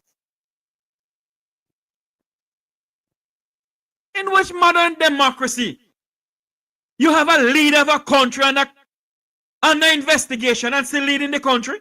In which modern democracy $3 trillion is accountable for and no head no roll? In which modern democracy you have a Minister of National Security telling the people of this country that the Jamaica Eye not working, and the debt total in our country from January to December this year, 1,121 Jamaicans have been murdered, and he still sitting down there as Minister of National Insecurity, and him still sit as Prime Minister, and $3 trillion is unaccountable for, only in Jamaica. Only in Jamaica. Only in Jamaica. My God, is now 2:54. The numbers to call into the program is 954-529-8030. What is your take on all what is going on? This is the numbers running across the screen down there. And for those who want to assist in keeping this program on air, you can either hit the super chat button, or you can donate to either a Zelle or a Cash App. Either a Zelle or a Cash App. The numbers to call into the program is 954-529-8030. And let me put this Zelle and Cash App inside the chat room here. Just in case anybody wants to donate to us, you can do so. $3 trillion unaccountable for. We are the highest tax people in the world. We pay more taxes than any other country in the Caribbean.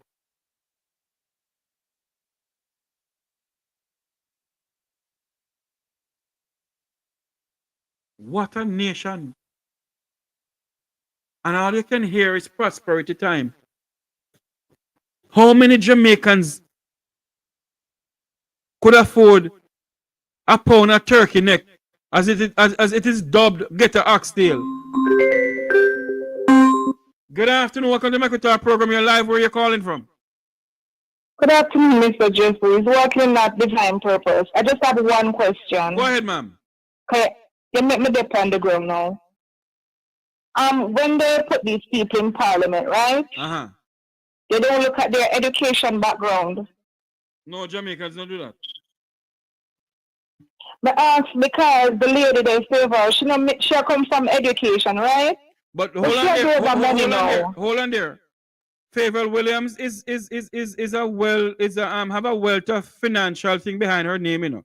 She do good in finance, but I don't know what's going on. Why should they put her in education? Well, yes, doing good is one area. Let me tell you something. They say we can't say for Nigel, but I mean, we're fed up.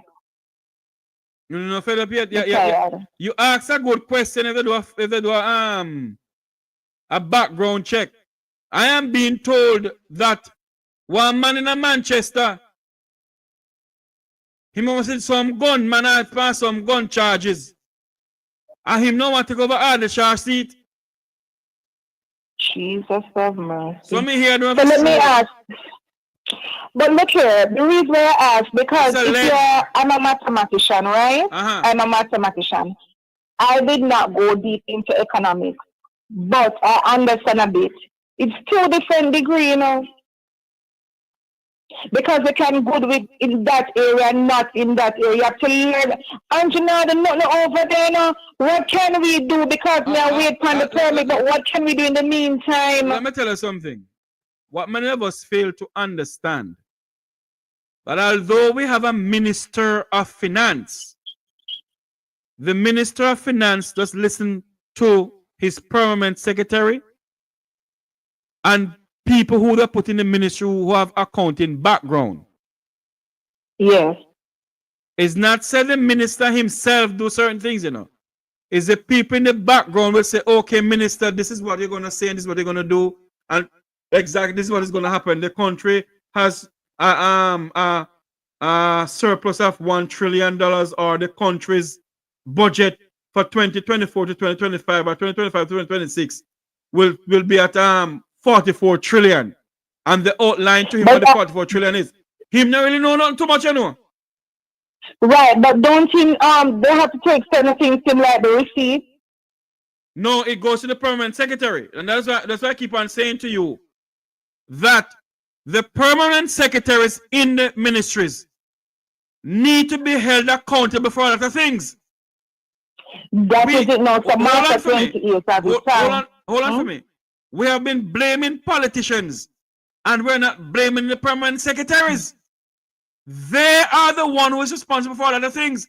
Because in case you don't know, Minister Favor Williams can't spend 1 red cent in the Ministry of Finance, you know. Is the permanent secretary to spend the money?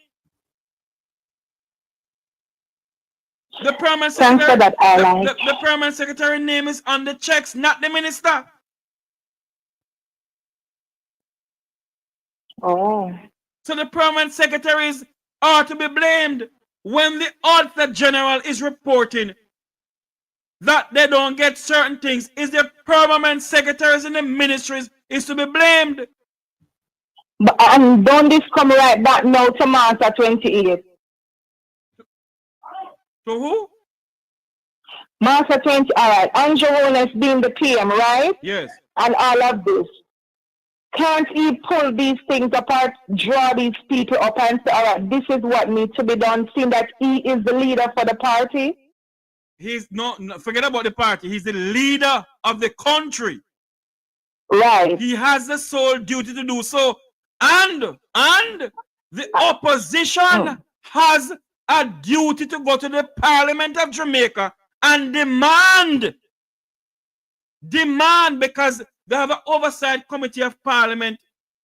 Who head the oversight committee of Parliament is Michael Phillips. And Michael Phillips is also a member of the opposition party. I'm glad that you gave me clarity on that, because as I spoke to you off here a lot, I am new to politics, and in the Christian feel of it, we have to be talking about, you know, because there are people say that Christianity doing business in our politics, which is not true, because the Lord said, give unto Caesar the things that are Caesar's and the things that are God. Give it to God, right? So that is why this is my first, I went and I got enumerated and my ID, and I decided to vote for PNP. And I thank you for helping me and understand certain things. You're welcome, my dear. I wish that everyone will go ahead and do the research that I am doing, because the reason why I take so much time and Andrew is in the comments, because He's the head of Jamaica. We employ Andrew. We are Andrew's CEO. We are the boss. So we can drag him up. But let you know, my dear. We employ the opposition too, and they must speak out. Yes, I know, and I said it so many times. I'm not just commenting on Andre, you know, but because he is in the head right now. But yes, I have said it so many times. I said it that Mr. Golden is too quiet for my liking. He's a little bit, you know, soft. None but that comes to me now, but me just talk the truth. In soft for me, right? If PNP was in power, I can tell you that Mr. Knows him about come down upon like a tsunami. You understand me? Andrew will come down like a flood. I've been watching past videos with PJ and Siaga, right? They will go neck to neck. So that is why I've been saying, yes, him don't have to give out him plan what he's going to do, Mr. Golden. But him can pressure them, pressure them for the things, man, do things. I mean, I make the people them see. Because a lot of people not voting for JLP, you know, and they're not going to vote for PNP, you know. I'm on the streets, you know. Mr. Jeffrey, they said that they are not because they're a child. The both of them have them fence up and them have cameras while we have to be eating dog food. That is what the lady told me, you know. That is what she said. She said, listen to me. I am not voting for either. And the one them were quiet, them even worse. What they want to see is a better Jamaica. People tell that because, I mean, they're their constituencies and they have zinc fence and all these things and making all the promises and all the things and getting how much money while people I feel like eat one sitting lettuce for 1 week because they can't afford to buy certain things. There are people in Jamaica that want to be educated, but when they think about the school fee, I remember my school fee was $500 and something thousand, you know. How many people can go through that or even to say get a student loan? I know a nurse right now, she went to get a student loan and you will not believe the things that they're asking for. It is crazy. And before I go, the last thing that they need to do, what about the small workers, the small business people like the barbers, the nail techs? They're important too. It's not just doctors or you go to school. I am a teacher and being back in the classroom, I know when my students, when they are academically excellent or when I see something different, saying that they are good with technology. I enhance that. And then I let them know that, listen, you have to be able to read so you can sign a contract. It's not just that you can bake. You can be an excellent baker, but you're going to need to read. There's the theory part. But how many people embrace that teachers teaching maths at high school that are not equipped? They are not competent. But why? Because nobody searching these background. Look at the man at the hospital who was doing surgery and he don't even have I don't even think about even a certificate. Then hold on there now. How many parliamentarians have a degree? That again. And we with full degree, my friend work at T get his grant, you know, 9 subjects and much degree in a washout pot. All right, so this I'm gonna leave it with you, Mr. Jeffrey. Blessings and love, and I'm still learning, and I thank you so much, and I have to thank you and Mr. Isaac and Andre. I wish that you guys would in the comments to just appreciate the people who are in the back listening. It's not easy, you know. Yes. It's not easy. You guys are doing a good job. I don't watch them anymore. I don't. TVJ will pass by, but I listen to you guys because I can get information. Yes. Because a lot of us will have our degrees, but we can't get anywhere. People don't know if a teacher now get the big money, you know. We can't $190,000 a month. And then you have to pay a care, you have to pay a mortgage, and when you don't buy gas, and don't even mention tool. Gas. And you have to make sure your car up to keep. Up there, everything, your house. It's not easy, but when you go to the supermarket, the money done, light bill. I got so upset the last month, I just walk on and turn on every switch in my house because I'm like, this is ridiculous. You know why? You know why? And the water bill too, everything is crazy. You know why too? A lot of Jamaicans don't like when I talk, you know. But quite frankly, I don't care. Jamaica has been selling off, well, the two political parties in this country have been selling this country from 1932 or 1962 until now. Everything they sell out of the country, they sell off Air Jamaica, they sell off the backside, they sell every almighty God thing. And you see what they do with the water now, right? Hold on for a minute, darling. The PNP, the People's National Party, and the JLP continue it. The land up in Sentan that they gave to the Chinese. It was the People's National Party administration started it. Go do the research. Because someone go and do the research. They gave away the lands to the Chinese to build 800 luxury houses. And then that land is a watershed land. The people of Sentan have no water. But they give it to the Chinese because the Chinese build road for them. I don't believe if this country was producing, if this country was being run properly, one of the things we would have to borrow no money from China for build a road with them. That is it. The people of Singapore, look at Singapore now. You know what is Singapore GDP? Go and look it up. We sell every almighty God thing in this country. The question we must ask ourselves as Jamaicans, have they sold us out yet? Have they sold us individually to the Chinese or to whosoever? I said it once, I said it to somebody. We don't own the airport. They sell the airports to the Mexicans them. What do we own in this country? They soon sell JUTC too. Everything I sell out. All dog they send Ghana Canada on plane. And we can't go Canada on plane because we have a visa. Dog not get no visa, but them gone on plane to Canada. Carla, thank you for calling in, my dear. Thank you so much. You're welcome. Have a great day, and thank you for pushing it. And I hope that they will listen and they will learn. Because my mama always say we bring donkey go well, but you can't force him to drink it. Same way, sir. Later. All right, darling. Thank you. I told some people yesterday.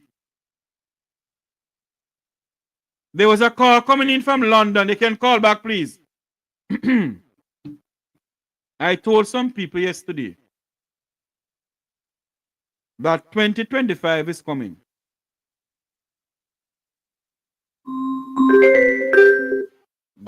Good afternoon or good morning to London, England. How are you doing, sir? Yes, the greetings. What do you want to... Yes. We're talking about what is going on in Jamaica with the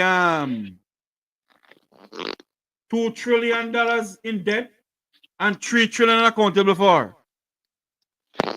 Yes. You know, that is well, what I'm saying is that all of it is missing. Some is spent on XYZ, but we don't know how much is missing and how much is having been spent. Let me ask you a question. You know, you believe them? Yeah. You believe them?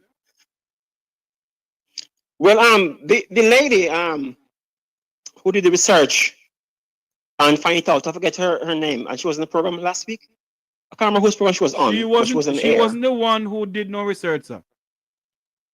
The Auditor General came out and said $3 trillion in accountable for. All Jeanette Calder did was to break it down and show we all. Okay. But she's saying that some is obviously spent on paying teachers or whatever. But even if a quarter is missing, you know, it's still a lot of money, you know. It's a lot of money that is, you know, is a lot of money, you know, because $3 trillion is just above Jamaica's annual GDP, you know. So it's like one whole year of all Jamaica's GDP, you know, which is about 18 billion US dollars. So you know, so it's a lot of money that is about 16 million US dollars. A lot of money, that is a lot of money, you know. But you know, what I want to talk about, you know, Mr. Tervis, is this. You know, I believe that Jamaica only 2 industries to become, you know, to do okay economically. For example, most Caribbean countries are 3 times richer than Jamaica. For example, Jamaica GDP per capita is about 6,000 US dollars. Barbados is 18,000 US dollars. So it's 3 times Jamaica's GDP. And that's most Caribbean countries. Bahamas is a bit more, and Cayman is a bit more as well. You know, but Jamaica only 2 things to become like other Caribbean countries. That is tourism and agriculture. So we only 2 industries to do very well to become wealthy. And that is tourism. Then we don't have tourism already. Agriculture. Yes. But do you know that a country like Barbados have 3 times more tourists per year than Jamaica per capita? Because listen to me, I'm ask you a question. I'm gonna keep on saying that Jamaica need tourism. Have you found out if whatever money Barbados make it stay in Barbados? Yeah, but okay. So Jamaica's, our government says that, and this is, most people say this as well, like financiers, even Watson says as well, Watson Hymans. It says that like 40% of the GDP from the tourism industry stays in Jamaica. So of the total expenditure for tourism industry. So hold on here, no, let me ask you something now. People don't say me the question. Yeah. Let me ask you this question. Yeah. If the diaspora pump more money into Jamaica than tourism, how tourism will get Jamaica out of debt? No. Okay. So the diaspora spend a little bit more than the tourism industry, because even though the tourism industry in Jamaica is $4 billion US dollars per year, just over that. And out of that 4 billion US per year, how much the average man get out of it? Well, 40% stay in Jamaica. That's about 1.6 billion US dollars. 4% stay in Jamaica. But from the diaspora, we give over 2 billion US dollars to Jamaica each year. So that's why we have more from diaspora than tourism that stay in Jamaica. But having said that, we can't rely on diaspora. What we need is industries, you know? And let me say this as well. All we need to do is to supply more agricultural produce to the tourism sector, and that will bring up the remittance, what's in Jamaica to half 50%. So if we can supply more food to the tourism industry, then we get 10% more from that. So not only that. Remember when I said, I'm going to this question now. Yeah. We must pump more agriculture to tourism. Blah, blah, blah, blah, blah, and there was no why. How can we do that when the government of the day is allowing hotels to import onion and sitting in the country and banana? That must stop. No, the reason why is the reason why because we don't have enough. We don't have enough produce to sell. No. Sell to the tourism industry. No. All when we have enough, they allow them to do it. I mean, the government can easily stop that. That can stop easily. So hold on. They can ask them. That can stop easily. By who? By you? By the government. By which government? Our government. Oh. Easily.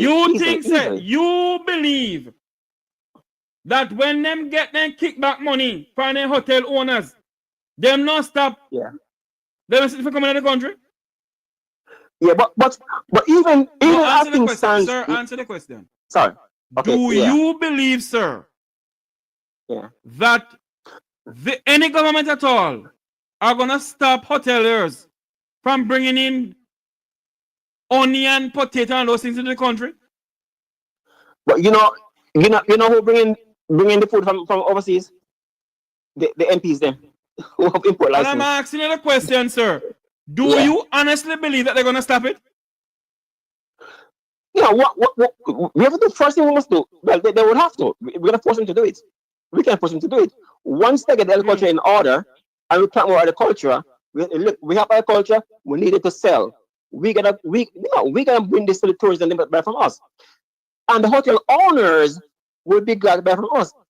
Because So how do they going to buy from us now? If we have it to sell them, first of all, we need to have it to sell them. What? At the moment now, we can't feed ourselves. We don't mind feed tourists. At the moment now, we can't even food is too expensive in Jamaica right now. The food price in Jamaica is too expensive. You know, I ask you a question and I ask you a question and I don't answer the question, you know. Oh, no, you don't answer the question. You beat around the bush. You're really one politician. No. What I'm saying is that, you know, face the facts, you know, because the government is doing some good things, you know, with they have this thing we call it the linkages thing, tourism linkages, and when they put the farmers, they have app right now that they put the farmers can sell directly to the tourism industry. I think last year they did $1 billion Jamaican dollars worth of sales the tourism sector, but this year they do $500 million because I think because of the hurricane and that's why we have less food. So they probably sell it to local people rather than bring it to the tourism sector. But you know, in the 70s, you know, in the money time, in the 70s, people raise pigs in a man. Come from sell is better in the country. People raise pigs and bring it to the hotel, you know, to sell on the money time, you know. And they were making money. Kids going to school, man could feed them, selling kids good school, you know, because they're raising pig, raising chicken, they can't go to the hotel, sell it directly to the hotel them. Is when I come to power that stop, you know. Is when I come to power is that all that stop. Man have pig, man from country have 200 pigs, you know. Bring it to the place to sell it to the people them. And they don't buy from the man. He has to let the people out on the road to run up and down because they can't feed them anymore. You know, I tell you something is happening, he said, man. One of my brother-in-law, he has a dairy farm, 40 acres of land, you know. And then he couldn't sell his milk. He has throw the milk sometimes, throw the whole milk, you know. I mean, something's happening, this man, it's crazy. But you know, but that can be fixed. And if you pay people to power, I'm sure they'll fix that. That the local produce who not fix have it? surplus. If you pay people to power, they'll fix it. If you pay people to power, they'll definitely fix that. PMP. So let me ask you a question. Let me ask you a question now. Yeah. It's just since Andrew coming up power, this the one, so PNP not fixing now. No, you ask me who's gonna fix it. So I'm saying that if the current government doesn't do it, I'm confident that next one will do it. And I'm asking you this question, sir. Yeah. Is it now, since this Honest administration in power, is it now that Jamaica has had a problem where hoteliers bringing in stuff into the country where Jamaicans can sell it to them, but they bring it in? Is it now happening?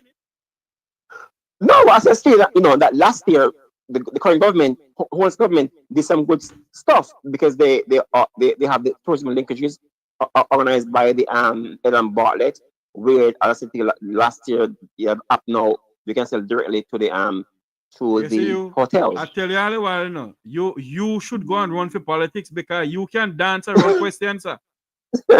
But you know, I don't have the answer, you know, to say, you know, why don't have the answer? You are the one who bring it up. No, I want to talk about no. What I want to bring up, you know, is not that, you know. What I'm saying is that I believe that if we have more agriculture in Jamaica right now, we need to like at least double our agriculture person in Jamaica right now. And if we do that, we can sell to the tourism industry more stuff, and that will cause more tourism dollars to stay in Jamaica. You see, you're drifting from the whole scenario. You know? How can they produce when they produce more? farmers. If government allow these hoteliers to bring in all those things, how on earth can the local man produce more to sell to them when they bring it in? No, well, I have the confidence that if we produce more, well, because we cannot have all doom and gloom. Because I've read today, the papers today, where in the Jamaican Gleaner, online Gleaner, where Floyd Green, the Minister of Agriculture and Mining, saying that he's going to bring in this and he buy some how much irrigation system. Have you ever heard the former Minister of Information say, "Never you trust the word of a politician"? That's true. That's true. But Jeffrey, so what I want to talk about is wealth, yeah? With who? Because I want to talk about the wealth in Jamaica, to create wealth in Jamaica. What can create wealth in Jamaica? Like now, like you can start this happen next year. Can see the wealth start. I believe that Jamaica. Become a preacher. I'm a preacher. Oh well, go down to Jamaica. Go down. No, hold on there. Go down there and tell them say you can't heal them, and get some J's. No disrespect to you, sir. Hold on, I just said something. Hold on, I just said something. I said this to the Prime Minister, and he believed me. I told Prime Minister what I'm saying to you now, and he believed me. One, and two, he announced what I says. The Prime Minister of Jamaica announced what I have told, what I've said to him. I tell you what he announced. I tell you what he announced, right? Because last year I says that Jamaica need to triple its tourism industry from 4 million to 12 million visitors, and start to earn. Hold on, sir. Sir, hold on a minute, let me. Hold on there. Yeah. I am not disrespecting you. Please don't think I'm disrespecting you. I beg you. But if I go down to Jamaica, I open one church down there. Yeah. I get some fabulous. Okay. You know Detal? Yeah. All right, get some Detal and some J's. Yeah. And flim blam barang mix up. All right. I tie up your head. Rub up your head. I have about 10 pencil in your turban where you wrap up. And about 40 ruler. Okay. And get one kiki drum. And just dance around. Boom, boom, up. The amount of people that come there. And for you tell them, say, Aunt Mary, our sister Ann, they do so pie. I come up and wash off. Then pay all $40 million for you wash them off. Okay. All right. No, I don't do that. So if that's the way you want, where you say that Jamaicans can make money that way because there's some pass along the do it. Yeah. But I want to tell you that so last year I said that Jamaica can triple its tourism industry, yeah, and start to earn an extra US $10 billion each year. Okay? Do you know what the Prime Minister announced? And Your Holiness, he stand beside Edmund Bartlett about last year this time, or last year November, and he says, I am charging you, Edmund Bartlett, you must double tourism industry from 4 million to 8 million visitors and start to earn $10 billion US per year in the tourism industry. Did you hear that statement? Listen to me. I don't listen. I do not. When I listen to them, I take everything that both the Prime Minister and the Minister of Tourism with a grain of salt. Because you know why?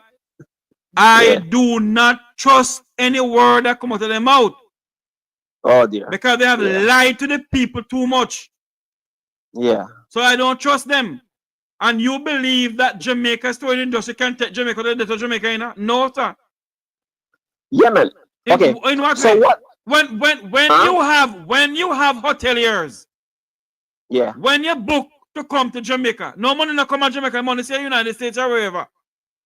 And they are paying the Jamaican hotel workers down there $2 an hour. How on earth you not tell me that can take Jamaicans out of poverty? Okay. So what must happen now is that we should look at this way. So we need to increase the tourism wages, or minimum wage in a whole should be increased every year by 15%. So how will not increase when every the single year, minister, every single when the year. minister of tourism and the prime minister right now Yeah. cannot tell the Mhm. hotel owners to raise the salary of the Jamaican people who work in the hotel industry, sir? Now, They're afraid to tell them Just not known anything. to them. They're afraid to tell them Don't- anything. Because why? They're in the back pocket of the hotel owners. Now, here what says. They just say a word to the hotel industry. Just raise minimum wage every year by 15%. That's it. And they have to pay it. You must see one World War III starting at Jamaica, they raise minimum wage every year. Yeah, but that hold on, let me ask you a question now. How you calculate that now? How a country, hold on for me, sir. A country that is in $2.3 trillion debt. Jamaicans pay the highest taxes in Latin America and the Caribbean. $3 trillion is unaccountable for. Tell me how you calculate that they must raise minimum wage every year now. How you get to that? Okay, so I'll get to it, yeah? So first thing I say is that you need to build like more hotels. I'm talking about the mega large inclusive hotels in the countryside, not in Montego Bay, no more in Montego Bay. St. Elizabeth, Westmoreland, Manchester. You hold on a minute. You stick up Okay. in there. Stick up in. Yeah. You are saying to me that they need to build more big all-inclusive hotels? Mega large inclusive hotel need to be built. Where? Because Jamaicans must see hotels as factories. That's our factories. Oh, in England, as slave factories. No, not slave. The same factory that Jamaicans come to work in England and America and Canada. But at least they get good pay. No, that's why I said that that you double pay. So we're double gonna which double. pay? I know you can't tell me how you arrive at the government that is in $2 trillion debt and $3 trillion accountable for. No. Tell me how can they raise minimum wage every year? No, that's the reason why the business bridge is because they're in debt. That's the reason why they should do it. Remember, it's not going to pay them the wages now. It's hoteliers. They can afford it. The hoteliers can afford to pay twice what they're paying now. But don't do it in one go. Do it over 5 years.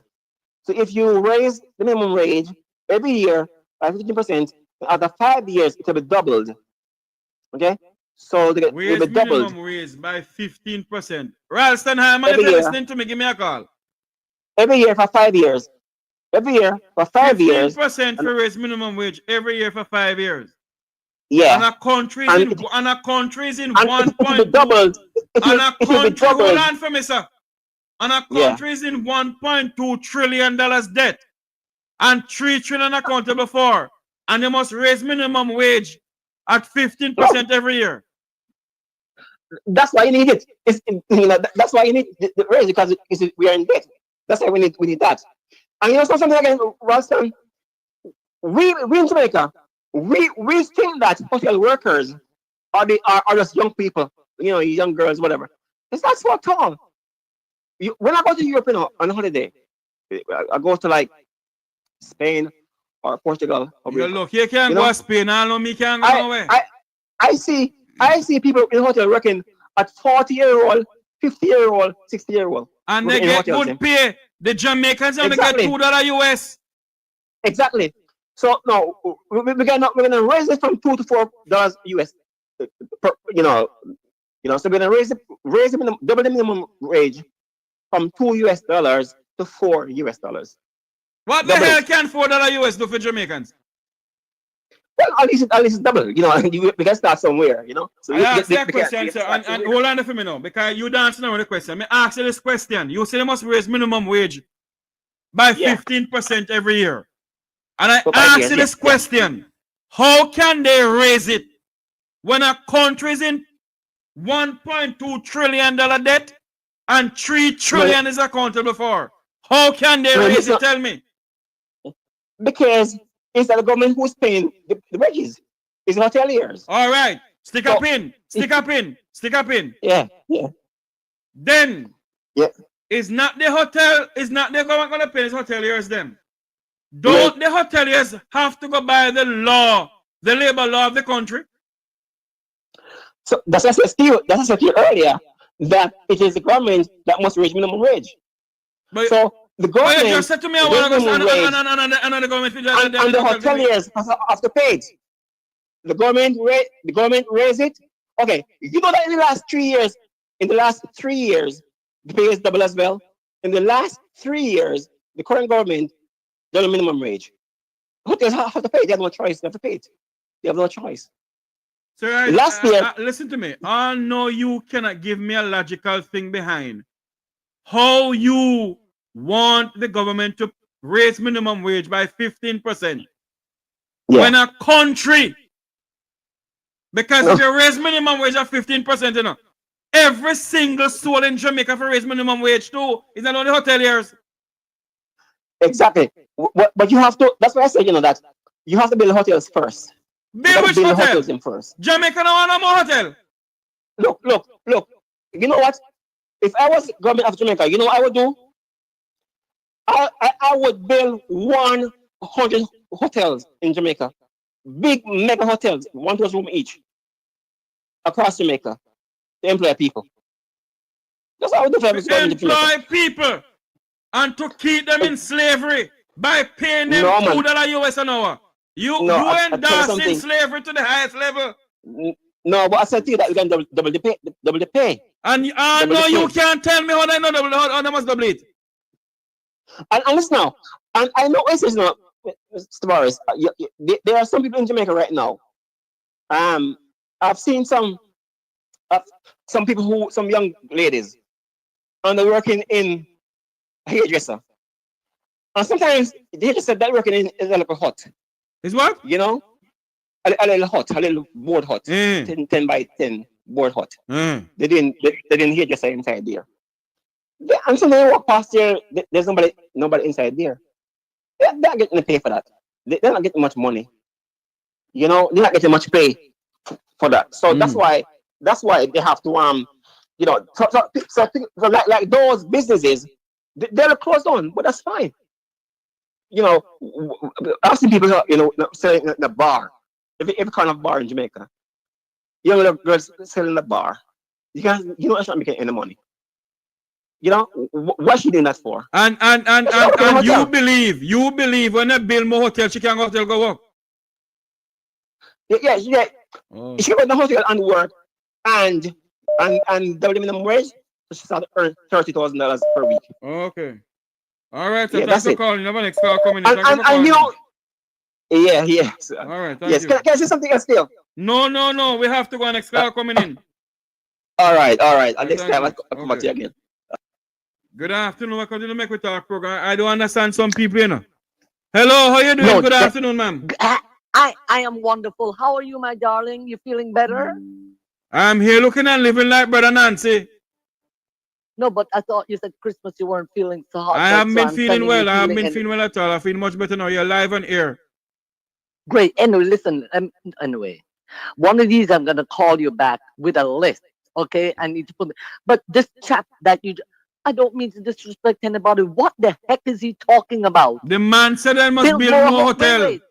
No, hold on, no, darling. Hold on there for me. Sorry, darling. Sorry. The gentleman is saying that we must build more hotel and employ more people and put the minimum wage to 15% every year. Maybe it can work, maybe it cannot work. I don't know, but I don't believe it can work.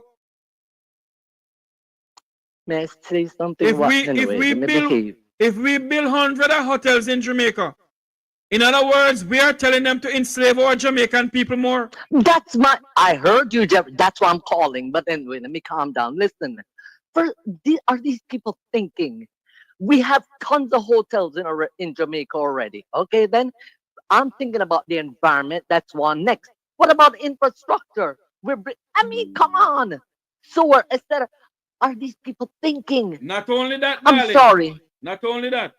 You got build more hotel in Jamaica. The Jamaica Fire Brigade. Oh, Lord. Not even equipped. There's no water in the country. Because it has some fire hydrant on Hagley Park Road. It's my good friend, former journalist of Roots FM, Dudley Thompson, found out that not one single fire hydrant on Hagley Park Road have any water in there. It was a figurine. Oh, Lord.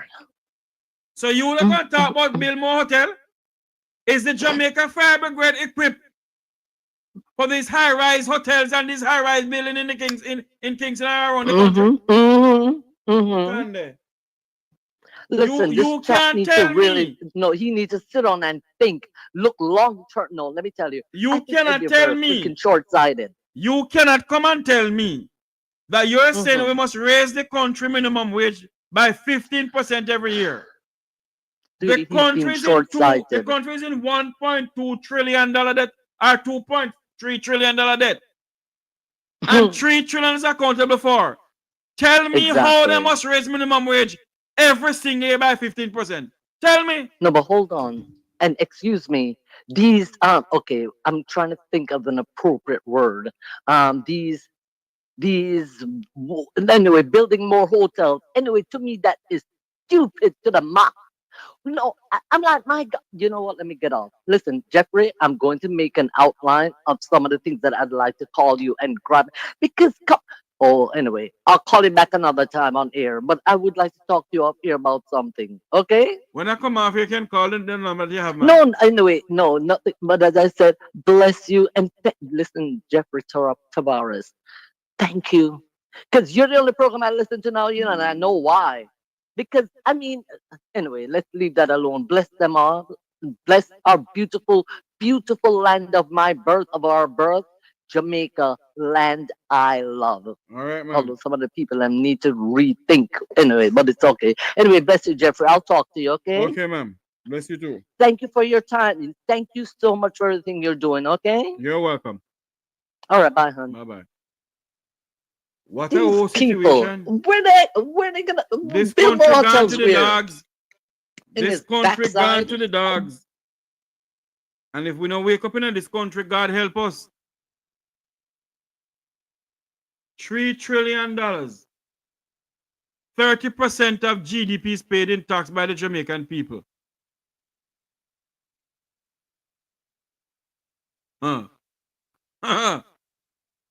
Aye. Mama me, mo. Don't you trouble Zion. We must build more hotel. And the Spanish hoteliers who own hotels in Jamaica don't want to pay the Jamaican people them no money. They're paying them $2 US an hour. And we must build more hotels to enslave our people some more. With Sankey sing so. No Sankey, no sing so.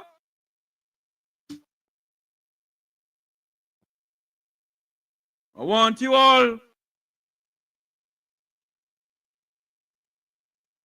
to really take heed of what Ralston Hyman said. Remember to share this live all over the place. I want to come off and keep on sharing it. Jamaica is at a crossroad at this defining time in the history of this country.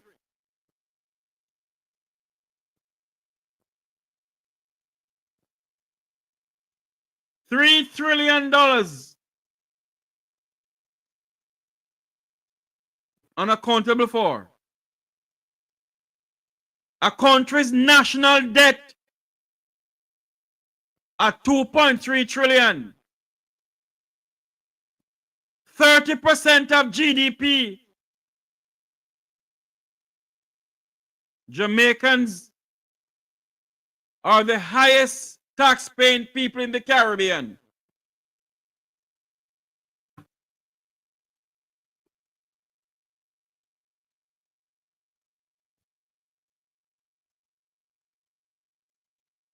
The number to call is 9545298030. Hit the super chat, people. Hit the super chat to give something to the program, or you can Zelle or Cash App. Doesn't matter to me. Whatever you want to do, I'll appreciate it. The number to call is 9545298030. And also, it's also a WhatsApp number. Let me figure out something here. I think it's time for us to come off here now, eh? I'm becoming a producer, me they go on so. Oh, by the way, Jamaican dad. Oh Lord.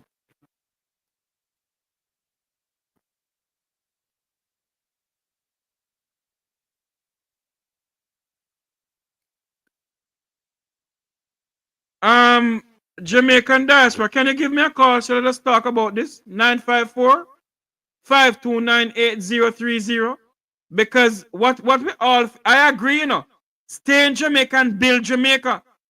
But if they are being paid less than their US counterpart or less than their Caribbean counterpart, it makes no sense. They are being paid $2 US an hour.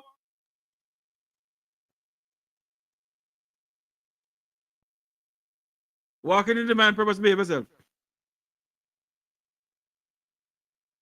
They are being paid less than $2 US an hour. $2 US an hour they're being paid. What can $2 US do in Jamaica?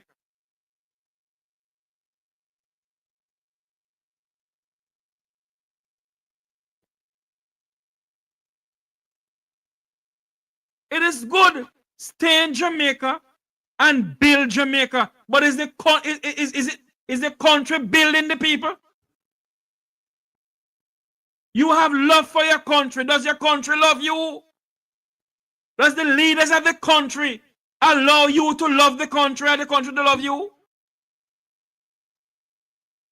When you have a labor minister can't say nothing to these hoteliers, and I know they can't come and tell the Jamaican people if these hotels are paying their fair share of taxes to Jamaica. Antigua and Barbuda tell one of Jamaica's well-renowned hoteliers that if you can't pay your fair share, pack up your bag and leave. We want to know in Jamaica, are these all-inclusive hotels, are they paying their fair share of taxes to Jamaica? Are they paying over the NIS and the Housing Trust to the various departments, the NIS and Housing Trust Department?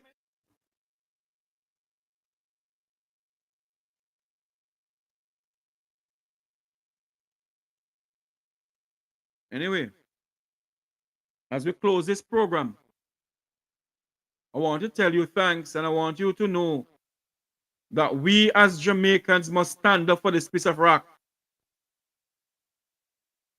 But I pray and hope that this country will not go into a financial bind. But this country will not go into a financial bind. That we may find more or figure out how to help each other. And as we take our leave from this platform this afternoon, it's now 3:45, 50 minutes before 4 o'clock. We've been on it from about what? After 11? Whoa. I want to tell you thanks for coming on. And for the Jamaicans who are living in Jamaica, keep the fire burning, keep the torch burning. Ask questions. Ask questions. 3 trillion accountable for.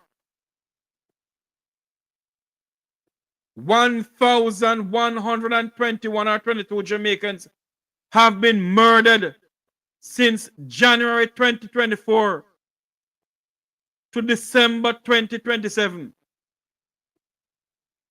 Sorry, to December 27, 2024.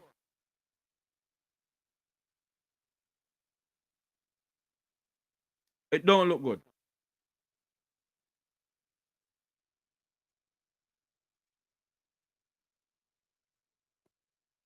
It don't look good. And all of us must come together and continue fighting for this piece of rock. Whether we are from whatever political party you're from, because we can't tell Jamaicans to think about Jamaica. All they think about is their political party. And Jamaica must come first, no political party. But remember, when the election is called, Jamaicans, the soul of Jamaica's democracy relies on we the Jamaican people. Go out there and vote. Vote as if your life depends on it. This country is going down a path where we don't want to see it go. Go out there and vote when the time comes for us to vote come 2025. Jamaicans, from Negril Point to Moran Point, from Galena Head Mountain to Blue Mountain to Dolphin Head Mountain to Dranko Head Mountain, and no mountain at all, from Cornwall, Middlesex, and Surrey, Jamaicans, go out and vote. Your soul depends on it. Your life depends on what is going on in this country. Go out there and vote. Vote for the soul of Jamaica's democracy. And in my opening remarks, as I said to you all, we must demand a government of the people, for the people, and by the people. We must let them know that we don't want no ceremonial president. We want an elected president of the people, by the people, and for the people. Let them know that. No more will we sit idly by. No more. Go out and vote. Vote as if your soul depends on it.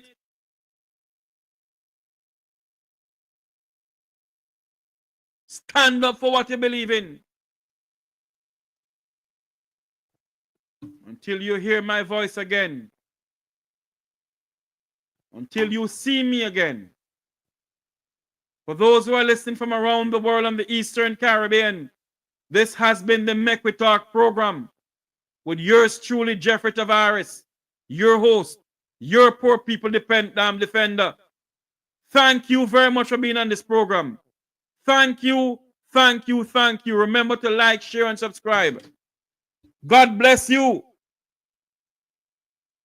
And may God bless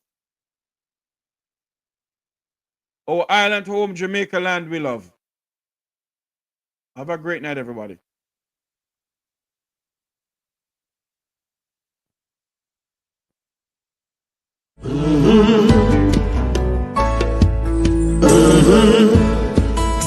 When the game gets rough and this life just seems so tough, Mek Wi Talk, my people, Mek Wi Talk. When this town becomes an ugly place, don't let it erase the smile from your face. Mek Wi Talk, people, Mek Wi Talk. Conversation is the key, a guiding light for you and me. Spark a talk and you will see. Conflict solver A to Z. World leaders master the art of self-defense just by talk. So people, Mek Wi Talk. Hey, we're living in a world that on ourselves we must depend. Mek Wi Talk.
Time come for a new deal for our teachers, our police officers, our nurses, our firemen, our correctional officers who serve the public and deserve to be treated with respect.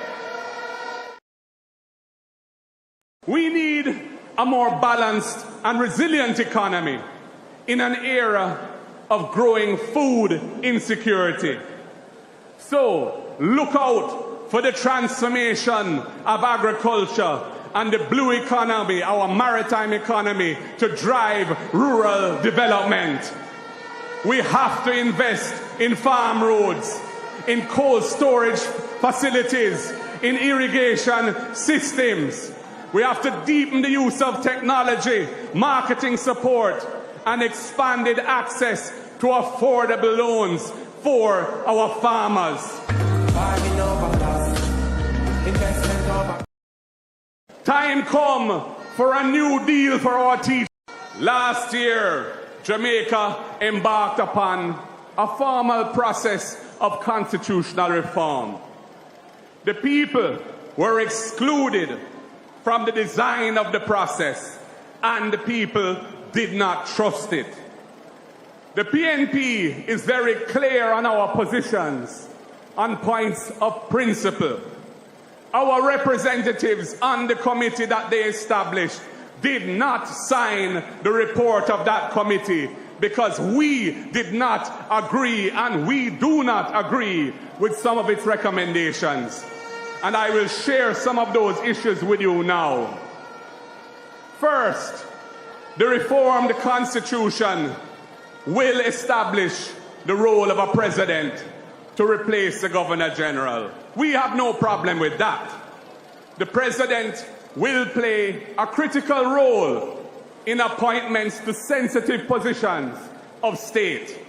And that president must be perceived as independent of partisan politics. The president must enjoy the trust and confidence of the society as a whole.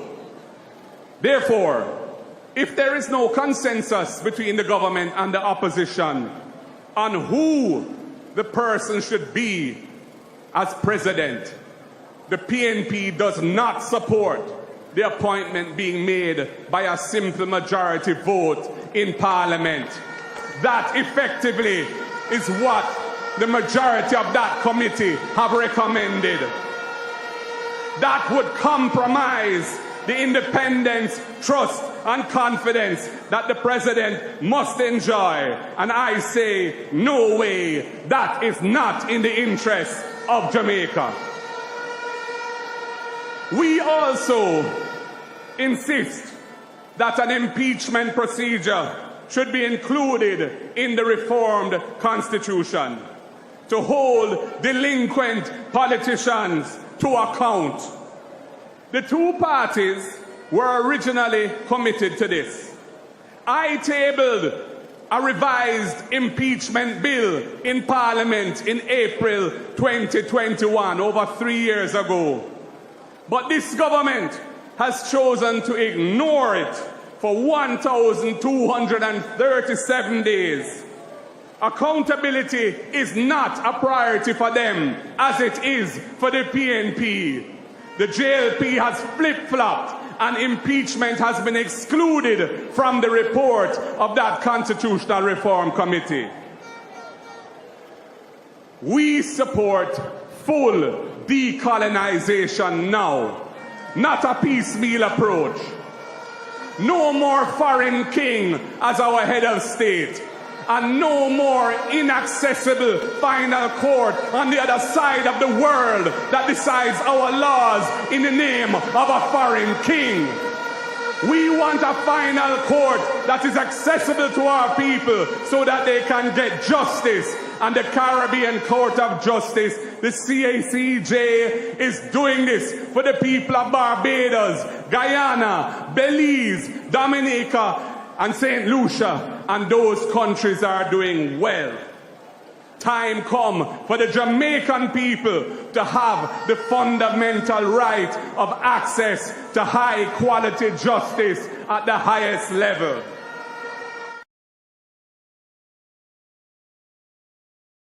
Land and housing are fundamental development priorities. In celebration of our first female Prime Minister, we will bring forth the Portia Initiative, the program for orderly renewal and transformation of infrastructure in all areas, the Portia Initiative.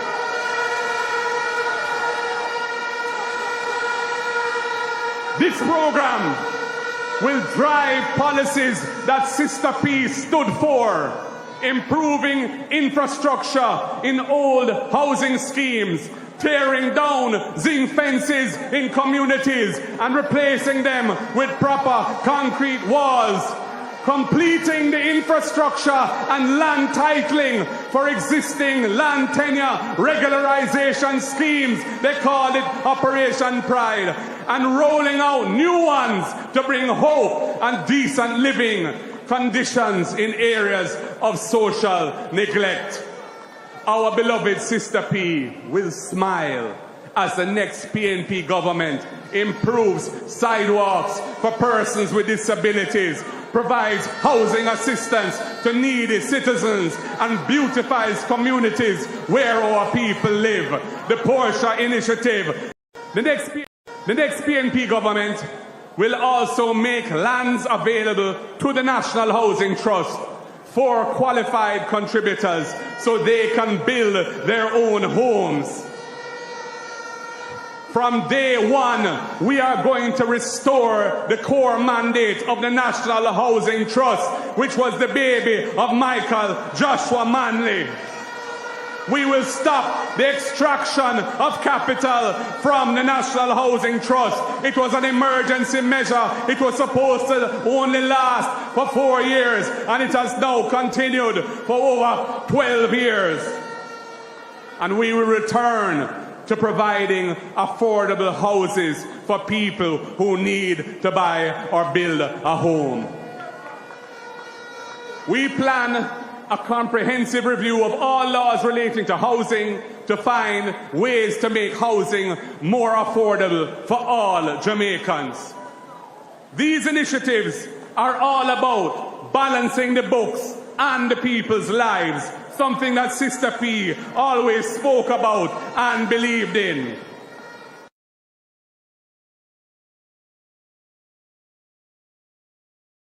Corruption is rampant at the highest levels of this government. You will remember during my budget presentation when they tried to prevent me from saying some critical things about governance, even shutting down the sitting of Parliament. Well, I went on the street and I said what I had to say, and I will say it here again. The failure to disclose the identity of the so-called illicit 6 MPs who are under investigation by the Integrity Commission for illicit enrichment remains a festering sore, only made worse by the Prime Minister's gag order on cabinet ministers speaking publicly on these matters. But wait, comrades, I have to rewrite that part because it is no longer 6. It has gone to 8. So let me say it again. The failure to disclose the identity of the so-called illicit 8 MPs who are under investigation by the Integrity Commission remains a festering sore, only made worse by the Prime Minister's gag order on his cabinet ministers and MPs speaking publicly on these matters. Comrades, I had to hurry up and say that a second time, because before we reach and finish here today, maybe it will move from 8 to 12, the way how the number of labor rights illicits seems to multiply like gremlins. We will put a stop to such shenanigans. We will change the law so that all Integrity Commission reports must be published on Parliament's website within a short time, perhaps 24 hours of being sent to Parliament, so all Jamaicans can read those reports. Comrades, it is time to change these things. Accountability and transparency matter, and that is change. When the PNP forms government, our job is to create an environment in which Jamaicans can thrive and achieve their versions of the Jamaican dream.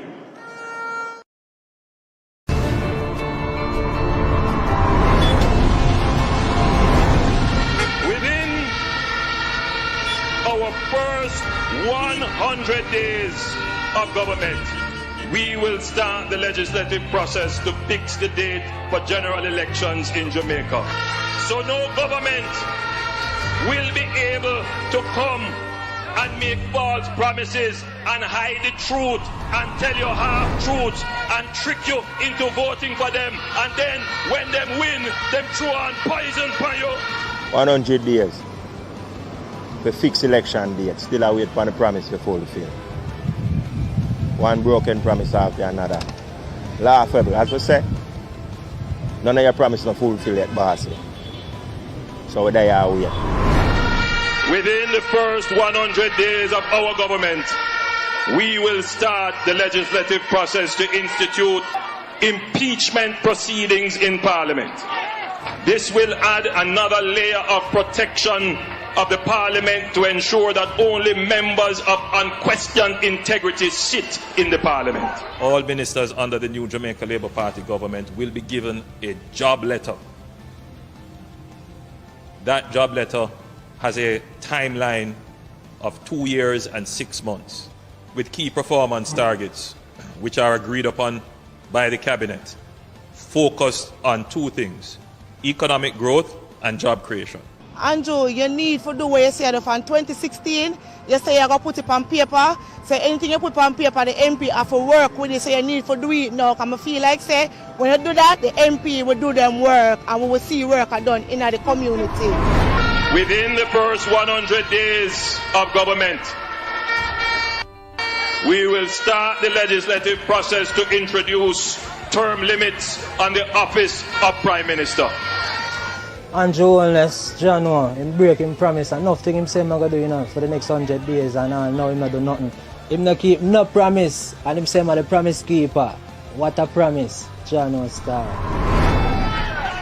At a convenient time within our new government, we will hold a grand referendum on the CCJ, the Caribbean Court of Justice, as the final appellate court.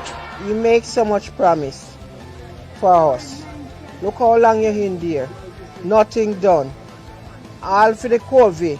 They promised the people them $25,000. Nothing done. Huh? So what you expect me to do? Tell me so if you sleep with the door and window open and nothing done.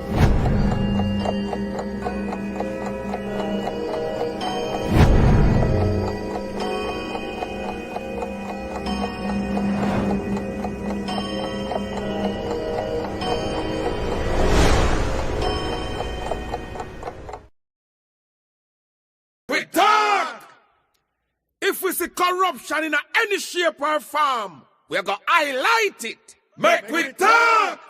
Jeffrey Tavares represents yard and broad and the entire diaspora. As long as it affects the life of our nation, uncover the truth, make we reason. Mek Wi Talk. And we don't care about no vumva viva va. No upper echelon, nobody is not above the law. As long as it now help Jamaica, Mek Wi Talk. Mek Wi Talk. Unity is strength. Make we reason. Mek Wi Talk. If we see corruption in any shape or form, we're going to highlight it. Mek Wi Talk. Jeffrey Tavares represents yard and broad and the entire diaspora. As long as it affects the life of our nation, uncover the truth, make we reason. Mek Wi Talk. And we don't care about no vumva viva va. No upper echelon. Nobody's not above the law. As long as it now help Jamaica. Make we talk. Make we talk. Unity is strength. Make we reason. Make we talk. If we see corruption in any shape or form, we're going to highlight it. Make we talk. Jeffrey Tavares represents yard and broad and the entire diaspora. As long as it affects the life of our nation, uncover the truth. Make we reason. Make we talk. And we don't care about no vumva viva va. No upper echelon. Nobody's not above the law. As long as it now help Jamaica. Make we talk. Make we talk. Unity is strength. Make we reason. Make we talk. If we see corruption in any shape or form, we're going to highlight it. Make we talk. Jeffrey Tavares represents yard and broad and the entire diaspora. As long as it affects the life of our nation, uncover the truth. Make we reason. Make we talk. And we don't care about no vumva viva va. No upper echelon. Nobody's not above the law. As long as it now help Jamaica. Make we talk. Make we talk.